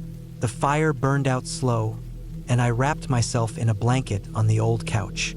The wind made the cabin creak. I thought of the shape in the trees and convinced myself it was only my eyes playing tricks. Sleep came late, restless and broken. The next morning, I went outside. I walked to the spot where I thought I had seen the shape. There was nothing but trees. Still, I couldn't shake the feeling that something had been there. The ground was soft, damp enough to hold marks. That's when I noticed the prints. Not animal tracks, not the kind of prints you see from deer or raccoons. These were boots, heavy ones. They went from the side of the cabin out into the woods. My chest tightened when I saw how close they had been, just a few yards from where I had stood with the lantern. The rest of the day, I couldn't focus. Every little sound caught my attention. I went about my routine, chopping more wood, making food, cleaning up inside, but I always felt like I should turn and look over my shoulder. That night, I made sure to bring in more wood early. I locked the door even though I knew it wouldn't do much if someone really wanted to get in. I kept the lanterns close, and when I lay down, I left one lit. The shadows stretched long across the cabin walls, and I stayed awake, listening. It must have been after midnight when I heard it. A crunch, slow and heavy, like a foot pressing down on wet leaves. Then another. I froze. My ears strained to tell me where it was coming from. But in the woods, sound bends and carries. It was close though, too close. The crunch came again, circling, steady. I sat up, heart hammering so hard I thought it would shake the bed. I didn't move for a long time, afraid the sound of my breath would be loud enough to give me away. The noises stopped after a while. I don't know how long I sat there in the dark, waiting for them to come back, but eventually exhaustion pulled me under. When I woke, the lantern had gone out, and the sun was seeping through the cracks of the curtains.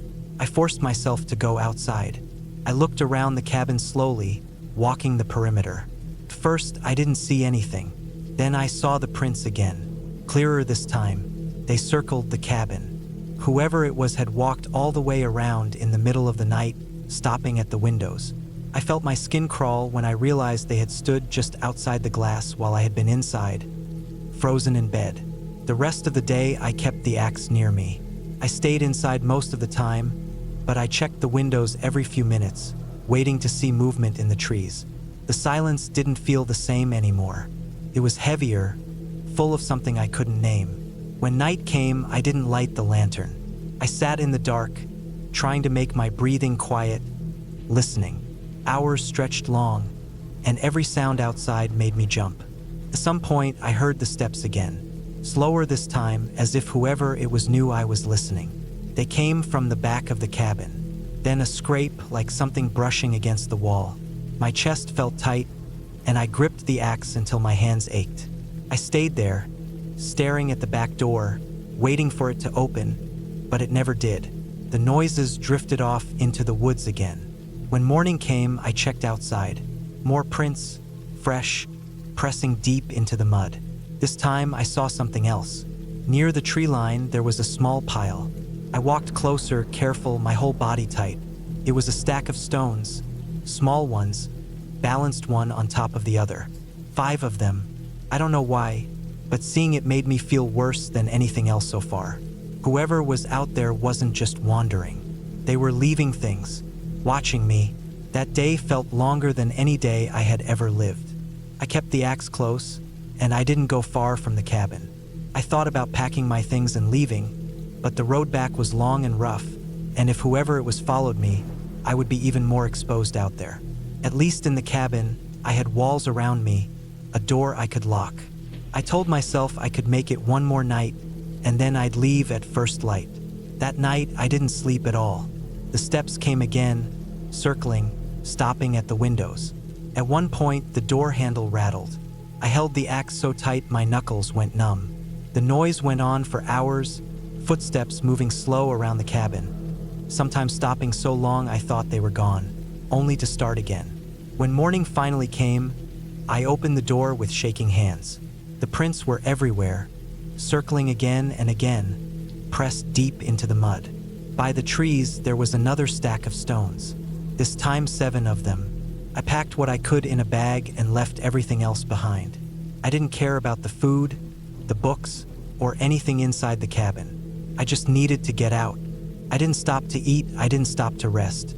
I walked the road as fast as I could, always looking back, half expecting to see someone there. When I finally reached my truck, I drove until the cabin was far behind me. I didn't look back again. Even now, I can still see those prints in the mud and the stones stacked by the trees. Whoever it was, they never tried to break in, never said a word, but I knew they were waiting.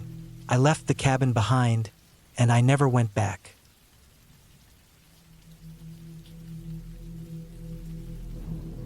I had been planning to spend a week alone in the mountains for months.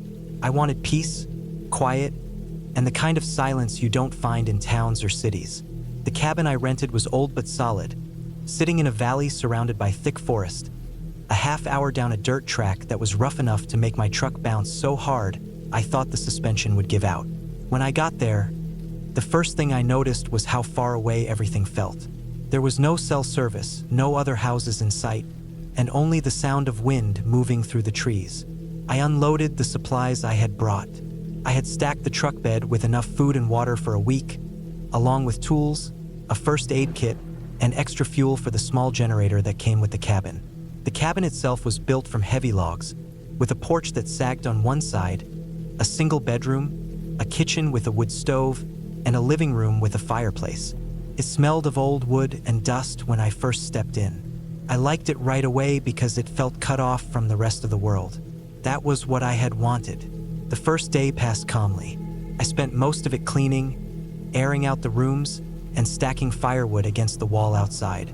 By evening, I had settled in. I cooked a simple meal, sat on the porch, and watched the sky fade until the stars came out. It was so quiet that my own breathing sounded loud. The only other sound was an occasional creak from the trees swaying or the snapping of a twig somewhere in the woods. I slept deeply that night on the rough mattress inside. The next day, I hiked around the valley.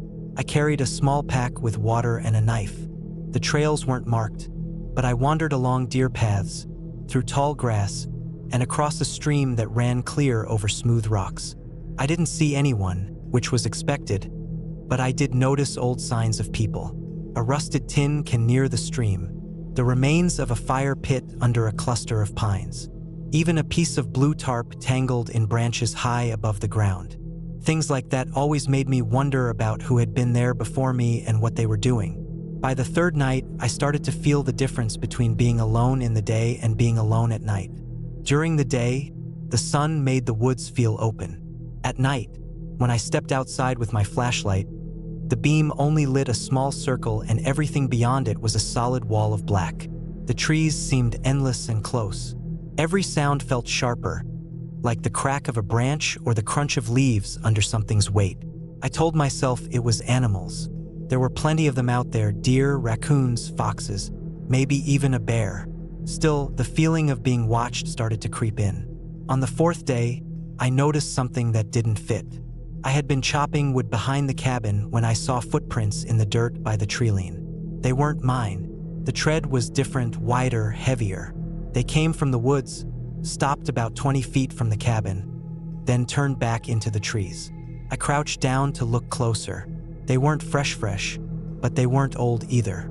Maybe a day or two at most. The thought of someone else walking around out there without me knowing made me uneasy. I spent the rest of that day more on edge. Every time I went outside, I looked for movement in the trees. I kept checking the tracks, seeing if more appeared. That night, I shut all the windows and locked the door, even though the locks were just old metal latches that could be forced open easily. I sat up later than usual, listening. The forest never goes completely silent, but around midnight, I realized I wasn't hearing the usual sounds anymore. No crickets, no owls, just a stillness that pressed against the cabin walls. Then there was a sound, soft but distinct, like footsteps on the porch. Slow, careful. My heart slammed hard against my chest. I sat completely still in the chair, staring at the door. The steps paused, then shifted to the window. I heard the faint creak of wood as if weight had leaned against the side of the cabin. I didn't move. I stayed frozen until, after what felt like forever, the sound went away. I didn't dare go check. I just waited until the faint light of dawn came through the gaps in the curtains. When I finally opened the door in the morning, I saw the prints again, this time clear on the porch dust. Someone had been there. From that point, the trip was no longer about relaxation. I felt tense all the time. I double-checked every window and door. I kept the axe I had used for chopping wood inside by the bed. When I went out for water from the stream, I carried the knife in my pocket and turned often to check behind me. I started noticing more signs, too. A broken branch on the trail where I hadn't walked. A cigarette but near the stream, damp but not rotten. A spot in the grass where someone had knelt or sat. Whoever it was, they weren't staying far from the cabin. On the sixth night, I woke up to the sound of scratching. It wasn't an animal. It was deliberate, slow, steady, against the wall by my bed. I sat up in the dark, gripping the axe. The sound stopped. My breathing felt loud in the room. I waited, counting seconds in my head, straining to hear anything. Then, faintly, I heard the creak of the porch again. My hands were slick with sweat. I stayed awake until morning, barely moving, the axe heavy in my grip. When I stepped outside after sunrise, I saw marks on the wood siding of the cabin. Long, shallow scratches made with something sharp. They ran in lines, almost like someone dragging a knife or stick slowly just to let me know they had been there. I knew for sure then that this wasn't an accident or random. Someone was deliberately coming close, watching, testing me. The final night was the worst. I had tried to convince myself I could last until the end of my planned week, but by then, I knew I wouldn't make it if I stayed. I packed some things in my bag before it got dark, ready to leave at first light. The generator was off, so the cabin was pitch black except for the faint orange glow of the fire. I lay on the bed, fully dressed, boots on, axe within reach. Sometime in the night, I woke to a sound so clear it made me sit up instantly. The door latch being tested. Slowly, carefully, like someone was trying not to wake me. I held my breath, listening. The latch rattled faintly again, then stopped. Silence. Then the sound of glass. The window. A soft push. Faint scrape. They were trying to come inside. I grabbed the axe and crouched low in the dark, staring at the window. I couldn't see who it was, just the shift of a shadow against the faint light from the fire. The glass didn't break, but it groaned in the frame. I felt trapped. The only exit was the door, and they were right there. I stayed completely still, every muscle aching from the tension, waiting for the next sound. Minutes dragged by. The shadow moved away from the window. I heard the porch creak again, then silence. I didn't sleep after that. I just sat on the floor with my back against the wall, axe across my lap, waiting for dawn. When morning came, I didn't waste time. I grabbed my bag, loaded what I could into the truck, and left. I didn't even look back at the cabin. The dirt road felt endless, and every turn I expected to see someone blocking the way, but I didn't. I reached the main road after what felt like hours and didn't slow down until I was miles away. The trip ended there. I didn't finish the week. I didn't go back for the rest of my supplies. I never even told anyone exactly what happened because I wasn't sure what I could say. I couldn't prove anything. All I had were footprints, scratches, and the memory of those sounds at night. What I knew for certain was this. Someone had been out there the whole time, watching me, waiting for their chance. I left before they got it, and I never went back.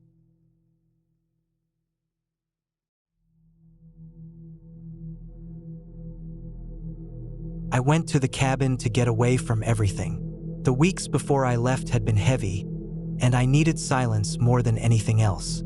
I picked a small cabin that sat near a lake, miles from the nearest store, and about an hour from the closest paved road. It was the kind of place where if something went wrong, you were on your own. That was part of the reason I chose it. I wanted to feel cut off from everything, like the world behind me had been shut out, and there was only the cabin, the lake, and the woods.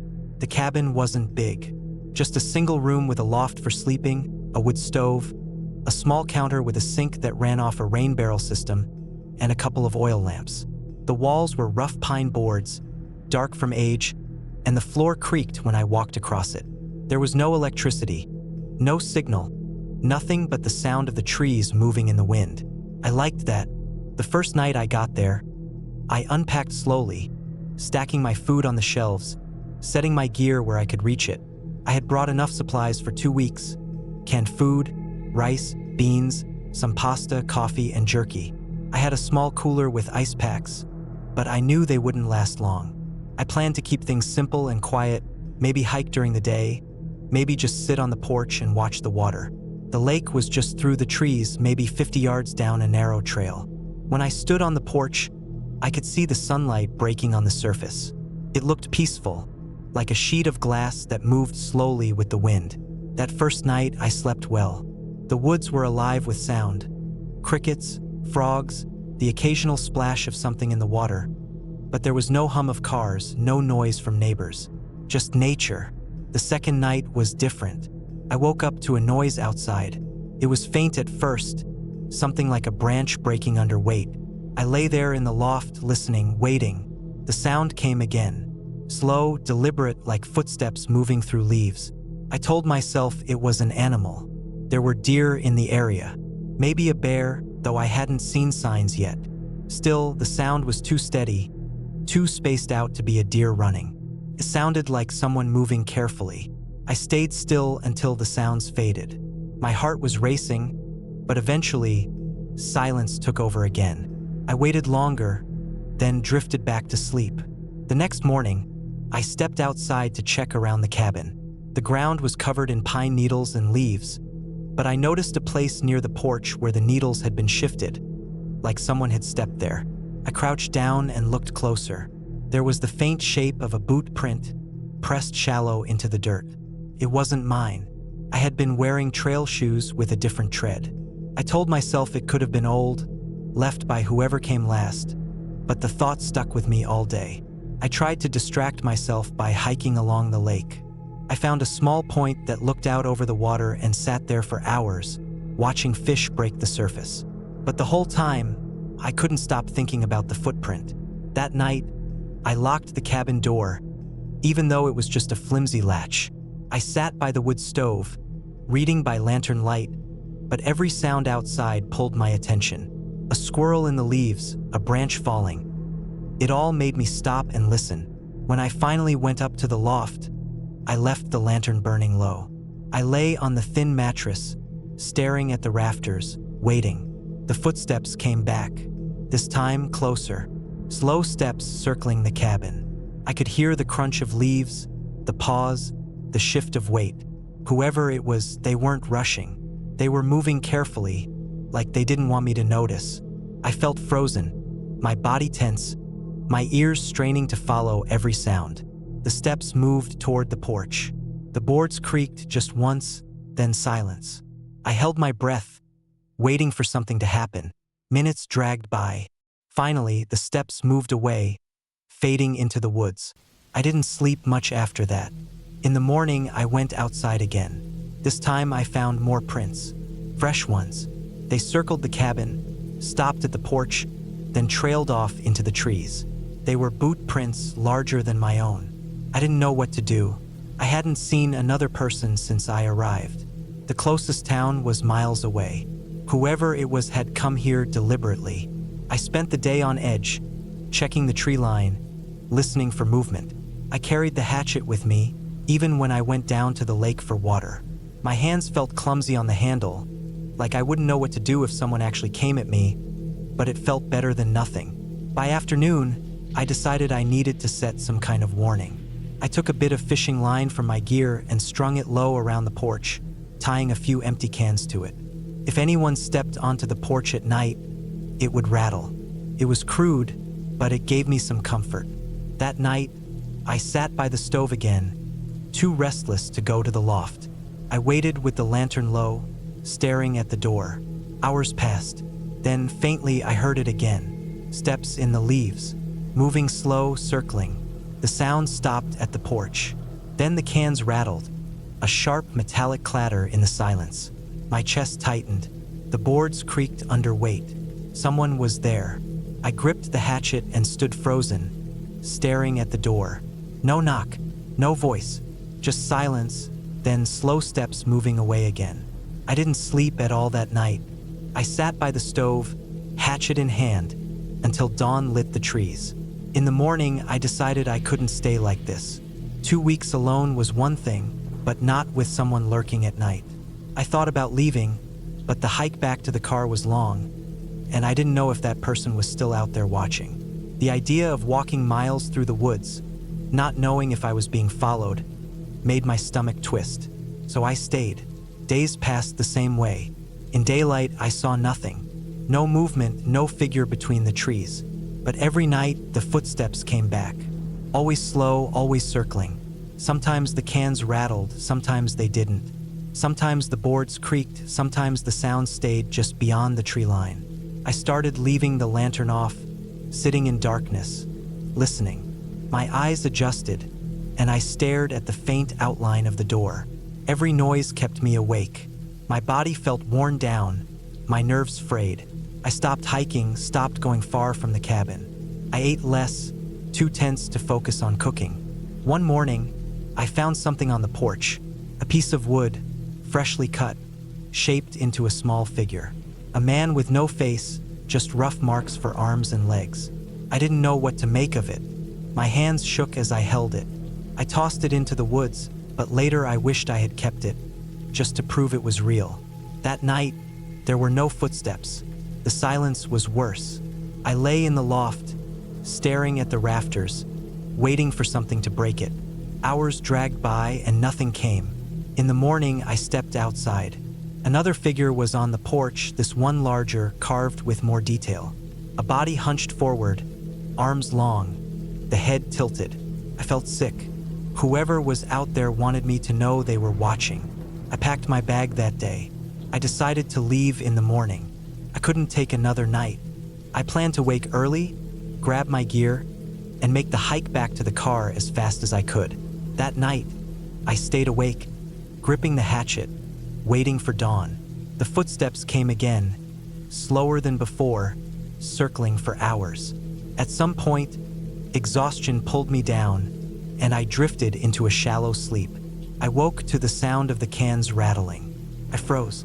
The boards creaked. Then another sound, the latch moving. The door shifted just slightly under pressure.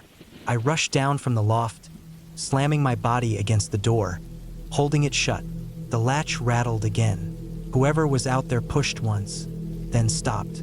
I stood there in the dark, my weight against the wood, heart hammering. Minutes passed.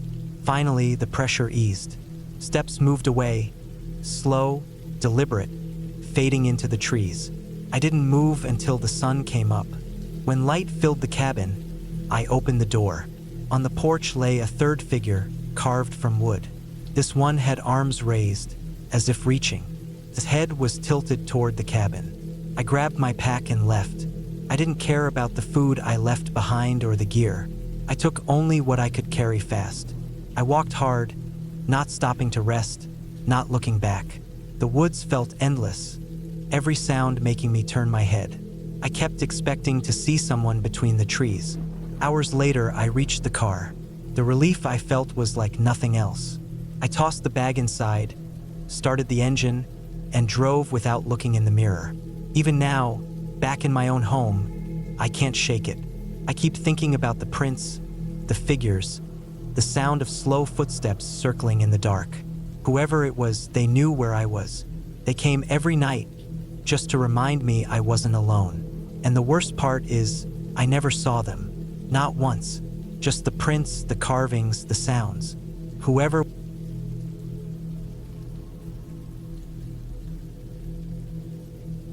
I remember the day I drove out to that cabin as clear as anything. It was early autumn, still warm in the afternoons, but the nights had already started to cool down fast.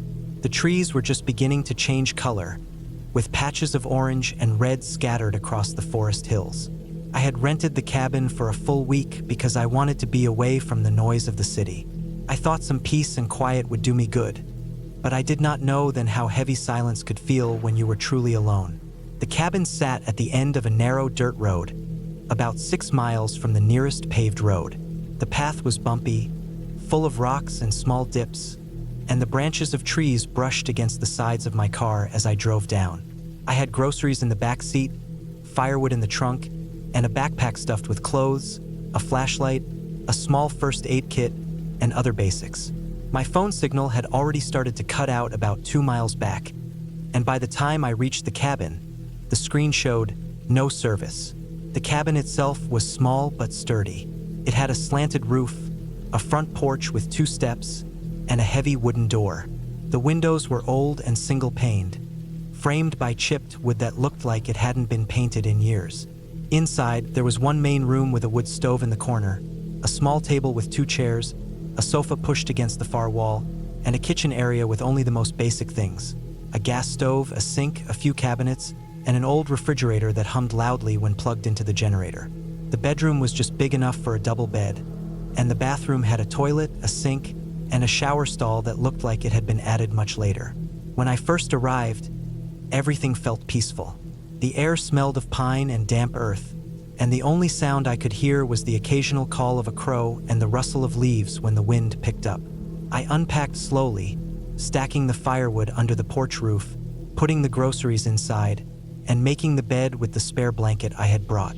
I wanted comfort, and I thought I had found it. The first evening went by without anything strange. I cooked pasta on the stove, ate it at the little table, and then went outside to sit on the porch steps while the sky turned dark. There was no sound of traffic, no faint hum of the city, nothing but the forest. It was a kind of quiet I wasn't used to, the kind that makes your ears feel like they're searching for something to hear. By the time I went back inside, I already felt how heavy that quiet could be. That night, I locked the door and shut the curtains, even though the nearest person was miles away. I wasn't scared, not then, but there was something about the open blackness outside the windows that made me feel exposed. I lit the oil lamp on the table, read for a while, and finally went to bed. The next morning was bright, and I felt better. I made coffee on the stove, ate a quick breakfast, and then decided to walk a bit along the dirt road. I brought no map, just my sense of direction, and I stayed on the road so I wouldn't get lost. After an hour of walking, I came across a clearing with an old wooden hunting stand nailed up into a tree. It looked like no one had used it in years. The steps were rotten and broken halfway up. I stood there for a while, looking around, and that's when I noticed how quiet it was again. Not even birds, just nothing. I walked back to the cabin slowly, noticing little things along the way. Animal tracks in the dirt, a torn piece of blue fabric caught in some branches, and a tree with deep scratches down its bark. I told myself it was probably a bear, or maybe someone had just marked the tree with a knife long ago. I didn't dwell on it, but I remembered it later. That second night, I built a fire in the stove because the air had turned colder. The flames lit up the room, and the crackle of burning wood was the only sound inside. I sat on the sofa, listening to the forest outside through the thin walls, when I heard something. It was faint, but it was there. A crunch like a footstep on dry leaves. Then another. I froze and listened harder. It wasn't close, but it wasn't far either. The sound came from behind the cabin, near the trees. I held my breath, waiting for it again, but after a minute the forest was quiet. I told myself it was probably an animal. Deer maybe. The woods were full of them, and they often wandered close to cabins. Still, I got up and made sure the door was locked. I closed the curtains tighter and tried to focus on my book. But after that, every small noise outside made me tense up. The wind moving through branches sounded like something creeping closer, and the creak of the cabin settling made me think of footsteps on the porch. I didn't sleep well that night. On the third day, I spent the morning chopping some of the firewood into smaller pieces, trying to keep myself busy. The axe thudded into the block again and again, echoing in the air. Sweat ran down my back, and I felt more alive than I had since arriving. But when I stopped to catch my breath, I had the strong feeling that I was being watched. I turned toward the tree line, scanning between the trunks, but saw nothing. The forest looked empty, calm, untouched. I shook it off and went back to work. Later, when I went to the shed behind the cabin to put the axe away, I noticed something strange. The ground near the shed was disturbed, like someone had been walking back and forth there. The dirt was soft, and the footprints weren't clear, but there was more than just one set. I crouched down, tracing them with my eyes, and realized they weren't the rounded marks of animal hooves. They looked more like shoes.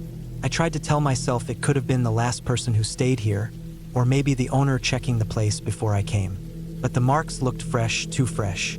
The soil still looked damp from where it had been pressed. I felt my chest tighten. I went back inside, locked the door, and tried not to think about it. That night was worse. Around midnight, I woke up to the sound of something tapping lightly against the window. At first, I thought it was a branch in the wind, but the cabin didn't have trees that close to the windows. I lay there in the dark, staring at the ceiling, listening.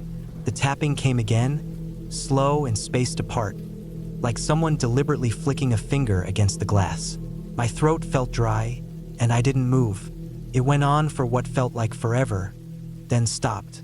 Silence followed, so heavy I could hear my own heartbeat. I wanted to look, but I couldn't bring myself to open the curtain. I stayed frozen in bed until the first light of dawn came through. When I finally checked the window, there was nothing there.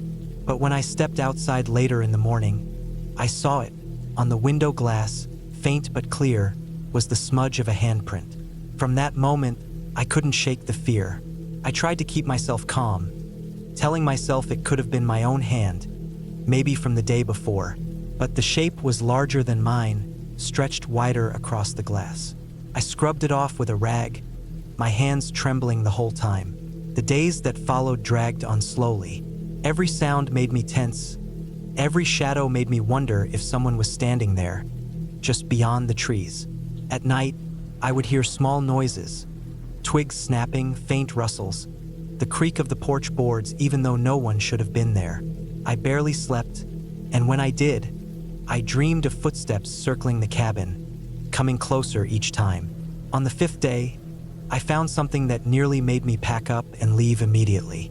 I had gone out back to get more wood, and when I turned toward the forest, I saw a shape hanging from a branch about 20 yards in. At first, I thought it was some kind of animal carcass, but when I got closer, I saw it was an old shirt, torn and weathered, tied to the branch like a flag. Beneath it, carved into the tree trunk, were 3 deep lines, like claw marks, but too deliberate. That was enough for me. I went back inside and started packing my things, but I realized I couldn't leave until morning. The dirt road was rough and narrow, and I didn't want to risk driving it in the dark. So I decided to wait one last night and leave at dawn. That night, I didn't even try to sleep. I sat in the chair at the table, the oil lamp lit, the axe leaning against the wall beside me. The hours dragged on, the flame flickered, and the silence pressed in on me. Around 2 in the morning, I heard it again. Footsteps, slow and steady, moving around the cabin. The boards of the porch groaned under weight. My chest tightened as I stared at the door. Then came the sound of the doorknob turning. It rattled once, twice, then stopped. The air felt thick, my skin prickled, and I gripped the axe so tight my knuckles hurt. Whoever it was stood there for a long time, not moving, not making a sound. Then the footsteps started again, circling the cabin, fading into the trees. I stayed awake until the sky finally turned pale. The moment I could see the road, I grabbed my bag, threw everything into the car, and left. As I drove down that dirt path, I checked the mirrors again and again, half expecting to see someone step out from the trees. But the forest stayed still, silent, watching me go. When I finally reached the main road and my phone picked up service again, I pulled over and just sat there, my hands shaking on the wheel. I didn't call anyone, didn't tell anyone what had happened.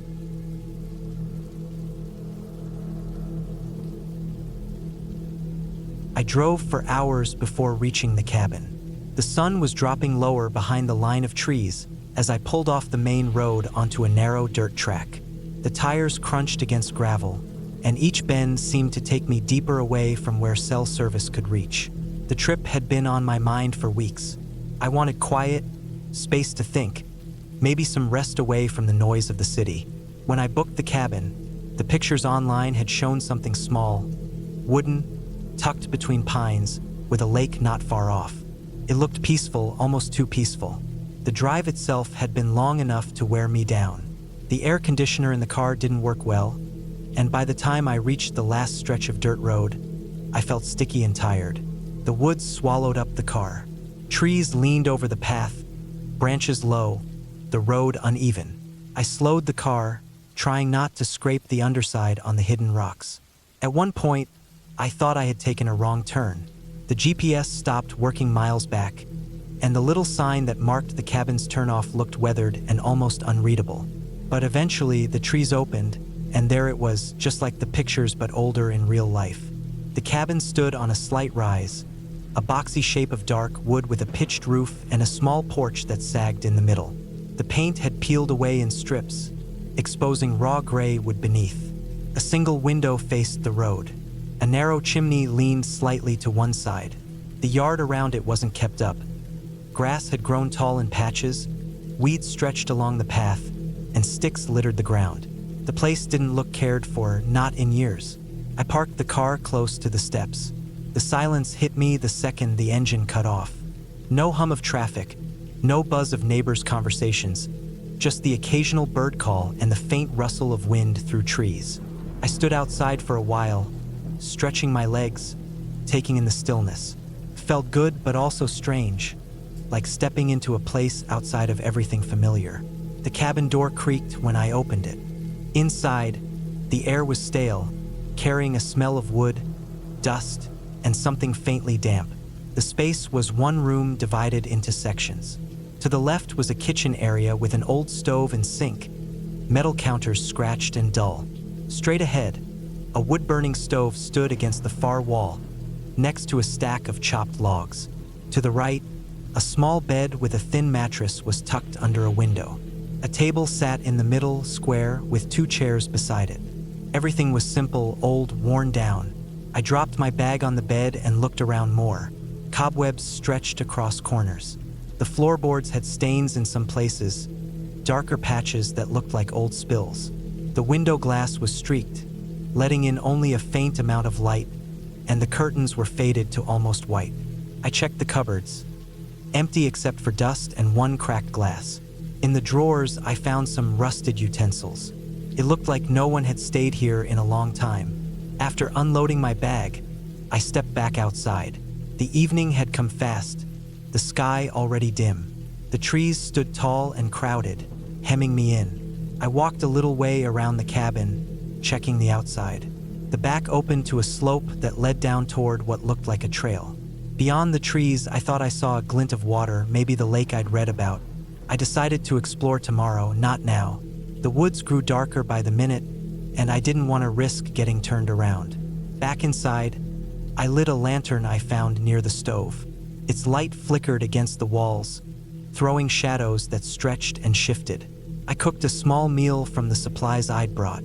The food tasted plain, but hunger made it better.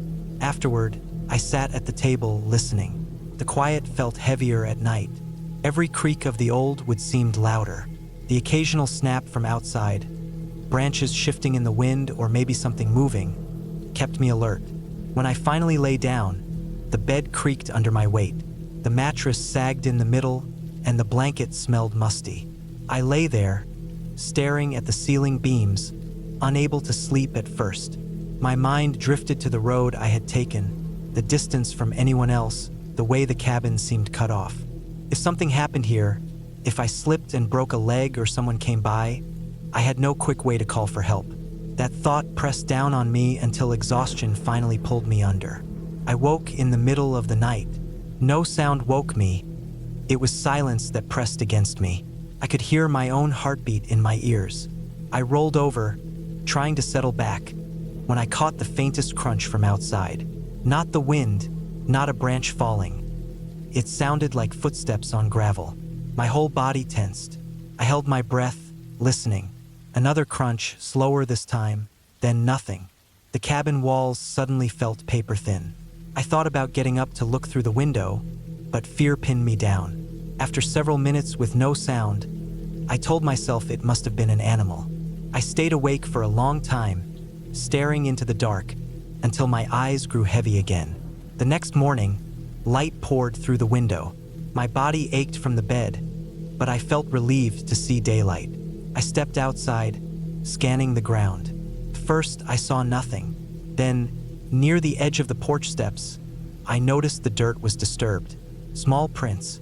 At first glance, they could have been animal tracks, maybe a raccoon or coyote, but something about the shape unsettled me. They looked longer, not quite right. I crouched closer, but the soil was too dry to show detail. I told myself it was nothing and walked back inside. After breakfast, I packed a small bag and followed the slope behind the cabin. The trail twisted between trees, leading downward. The forest felt dense. Sunlight struggled to reach the ground, and the air carried a damp, earthy smell.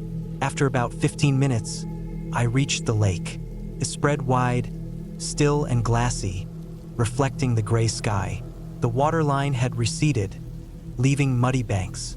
I walked along the edge, listening to the soft lapping sound. No one else was there.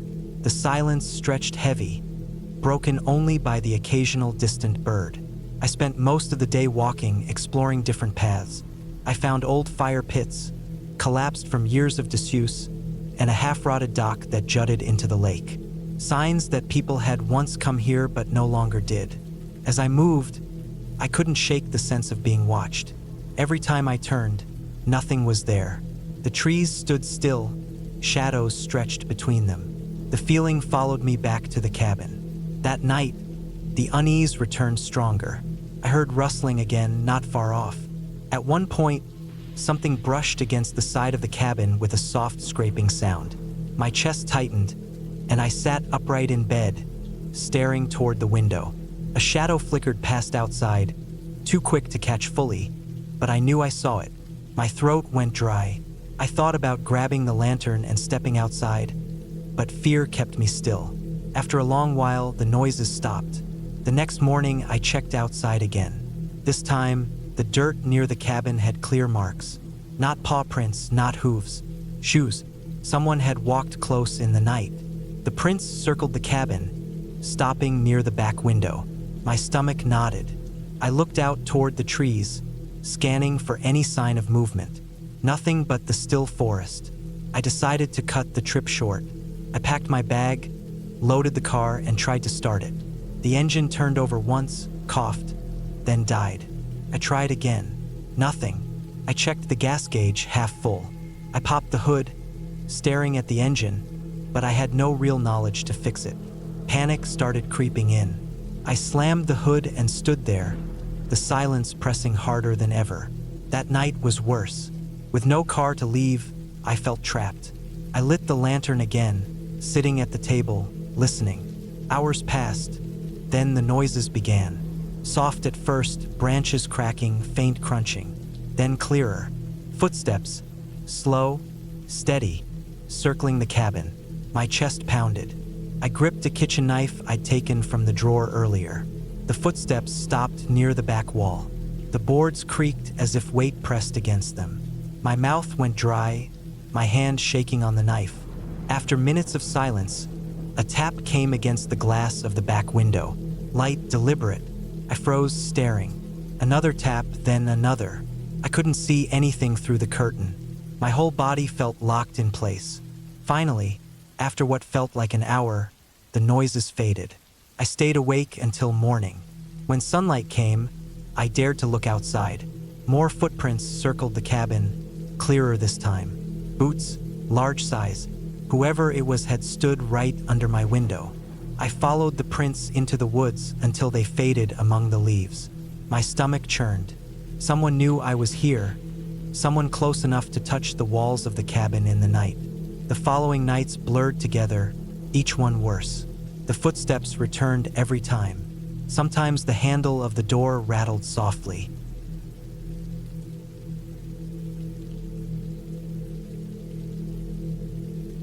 I had decided to stay in an old cabin deep in the woods for a few days, thinking it would give me peace and a break from everything that was filling my head back in the city. I found it through a small listing, barely known, a place that looked quiet and private. The pictures made it look simple but safe. A single-story cabin, wood walls, one small front porch, an old stone chimney, and a clearing that stretched out before the tree line began. There was no one for miles, and the nearest town was almost an hour's drive away.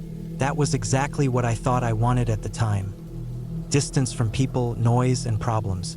I told myself it would just be me, the trees, and the silence. The cabin itself wasn't anything fancy. When I first got there, I noticed the front steps were loose and the wood had been worn soft by weather. The door was solid but creaked hard when it opened.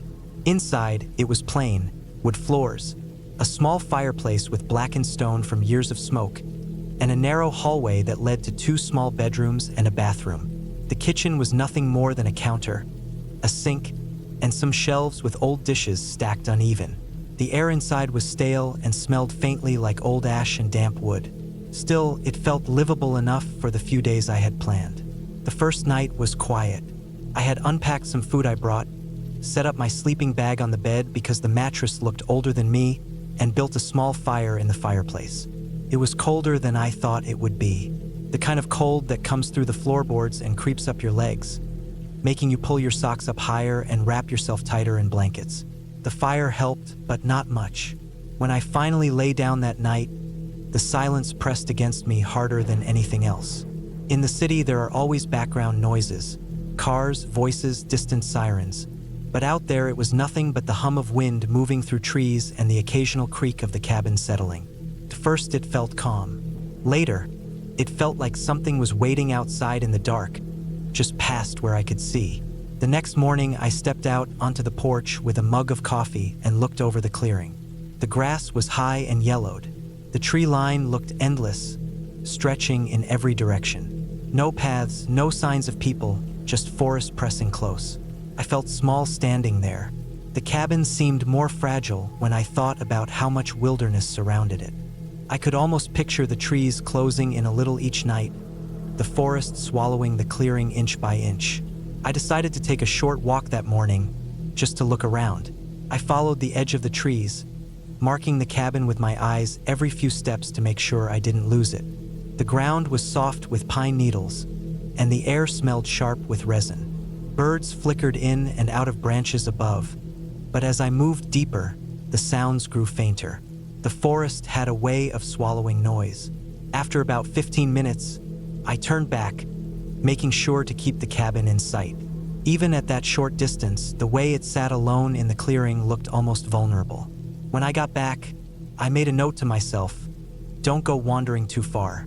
It was too easy to get turned around. That afternoon, I heard something strange. I was sitting inside reading when I caught a sound outside, faint but sharp, like a branch snapping. I froze, waiting. The silence after was long and heavy. Then another sound came, closer this time, like something brushing against the side of the cabin. My chest tightened as I listened hard. For a moment, I thought maybe it was just the wind or some animal passing by. I waited several minutes before slowly walking to the window.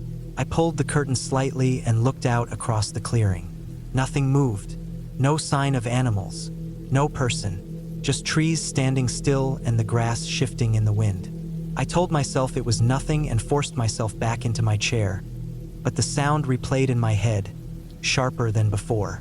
That night, I double-checked the door lock twice before lying down. On the second night, I woke up to another sound. This time, it was unmistakable footsteps. Not close, not heavy, but clear. Slow crunches moving across the clearing, coming from the direction of the trees. My body froze as I lay in bed, listening hard. The steps stopped after a while. The silence that followed was worse than the noise itself. I stared at the ceiling, counting the seconds, every muscle tight. I thought about getting up to look out the window, but something in me refused. I didn't want to see. I stayed like that for what felt like hours before finally drifting back into a shallow, uneasy sleep. The next morning, I went outside, scanning the clearing carefully. The grass near the tree line looked bent in places, but it was impossible to tell if that was from wind or something moving through it. I walked out a little farther, but every step toward the trees felt heavier, like I was moving into something I didn't want to face. I turned back quick, the cabin pulling me in like a safe point. But even standing on the porch, I couldn't shake the feeling that the woods were watching, that I had been noticed. That day dragged. I couldn't focus on anything. The silence in the cabin no longer felt calm. It felt tight, stretched thin. Every creak of the wood made me sit up. Every groan of the wind made me listen harder. I started locking the door even during the day. I checked the windows more than once, pressing my face to the glass to scan the clearing for anything that looked out of place. Nothing ever showed. That almost made it worse. The not knowing, the not seeing, only hearing pieces of something that refused to show itself.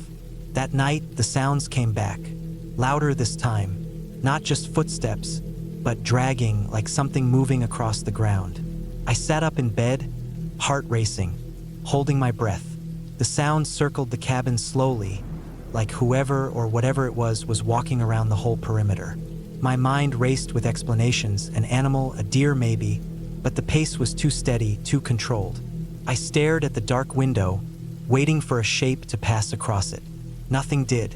The dragging sound finally stopped at the back of the cabin. I sat there, muscles trembling, until exhaustion pulled me under again.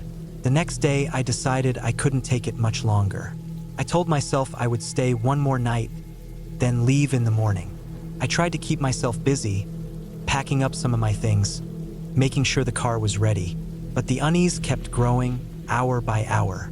I checked my phone, no service, of course. The idea of being completely cut off added a new layer of weight in my chest. If something did happen, no one would know. That final night was the worst. The sounds started earlier, before midnight. Footsteps, slow and deliberate, circling again, then tapping, faint but clear, against the window. My skin went cold as I sat in bed, clutching the blanket, ears straining. The tapping moved from one window to another, circling like the footsteps had before. My heart pounded so loud it almost drowned out the sound. I thought about running to the car right then, but the thought of stepping out into the open clearing with whatever was out there froze me in place. I stayed in bed, waiting, shaking, until the tapping finally stopped. I didn't sleep at all that night. I sat up against the wall, blanket wrapped around me, eyes fixed on the window. When the faint light of dawn finally came, I packed everything as fast as I could. I opened the door and stepped onto the porch, scanning the clearing hard. The grass near the cabin was bent in strange patterns, pressed down as if someone had been standing there for hours. My stomach twisted. I hurried to the car, threw my bag in, and started the engine with shaking hands. As I pulled away, I kept my eyes locked on the tree line in the rearview mirror. For a split second, I thought I saw something, a figure standing just at the edge of the trees, still and watching. I didn't look twice. I pressed the gas harder, not slowing until the cabin and clearing were gone from sight. When I finally reached the town, I pulled into a gas station and sat in the car for almost half an hour, trying to steady my breathing. The sun was fully up, people moved around me, cars came and went, and everything felt normal again. But the memory of that cabin, the sounds, and the sense of being watched clung to me. I realized then I would never go back to a place like that again. The peace I thought I wanted wasn't worth the silence that came with it. Even now, when I think about it, I don't remember the quiet mornings or the firelight. I only remember the footsteps, the tapping on the glass, and the shape I thought I saw standing in the trees as I drove away. And the worst part is knowing that whatever it was, it never showed itself fully. It never needed to. The waiting, the not knowing was more than enough.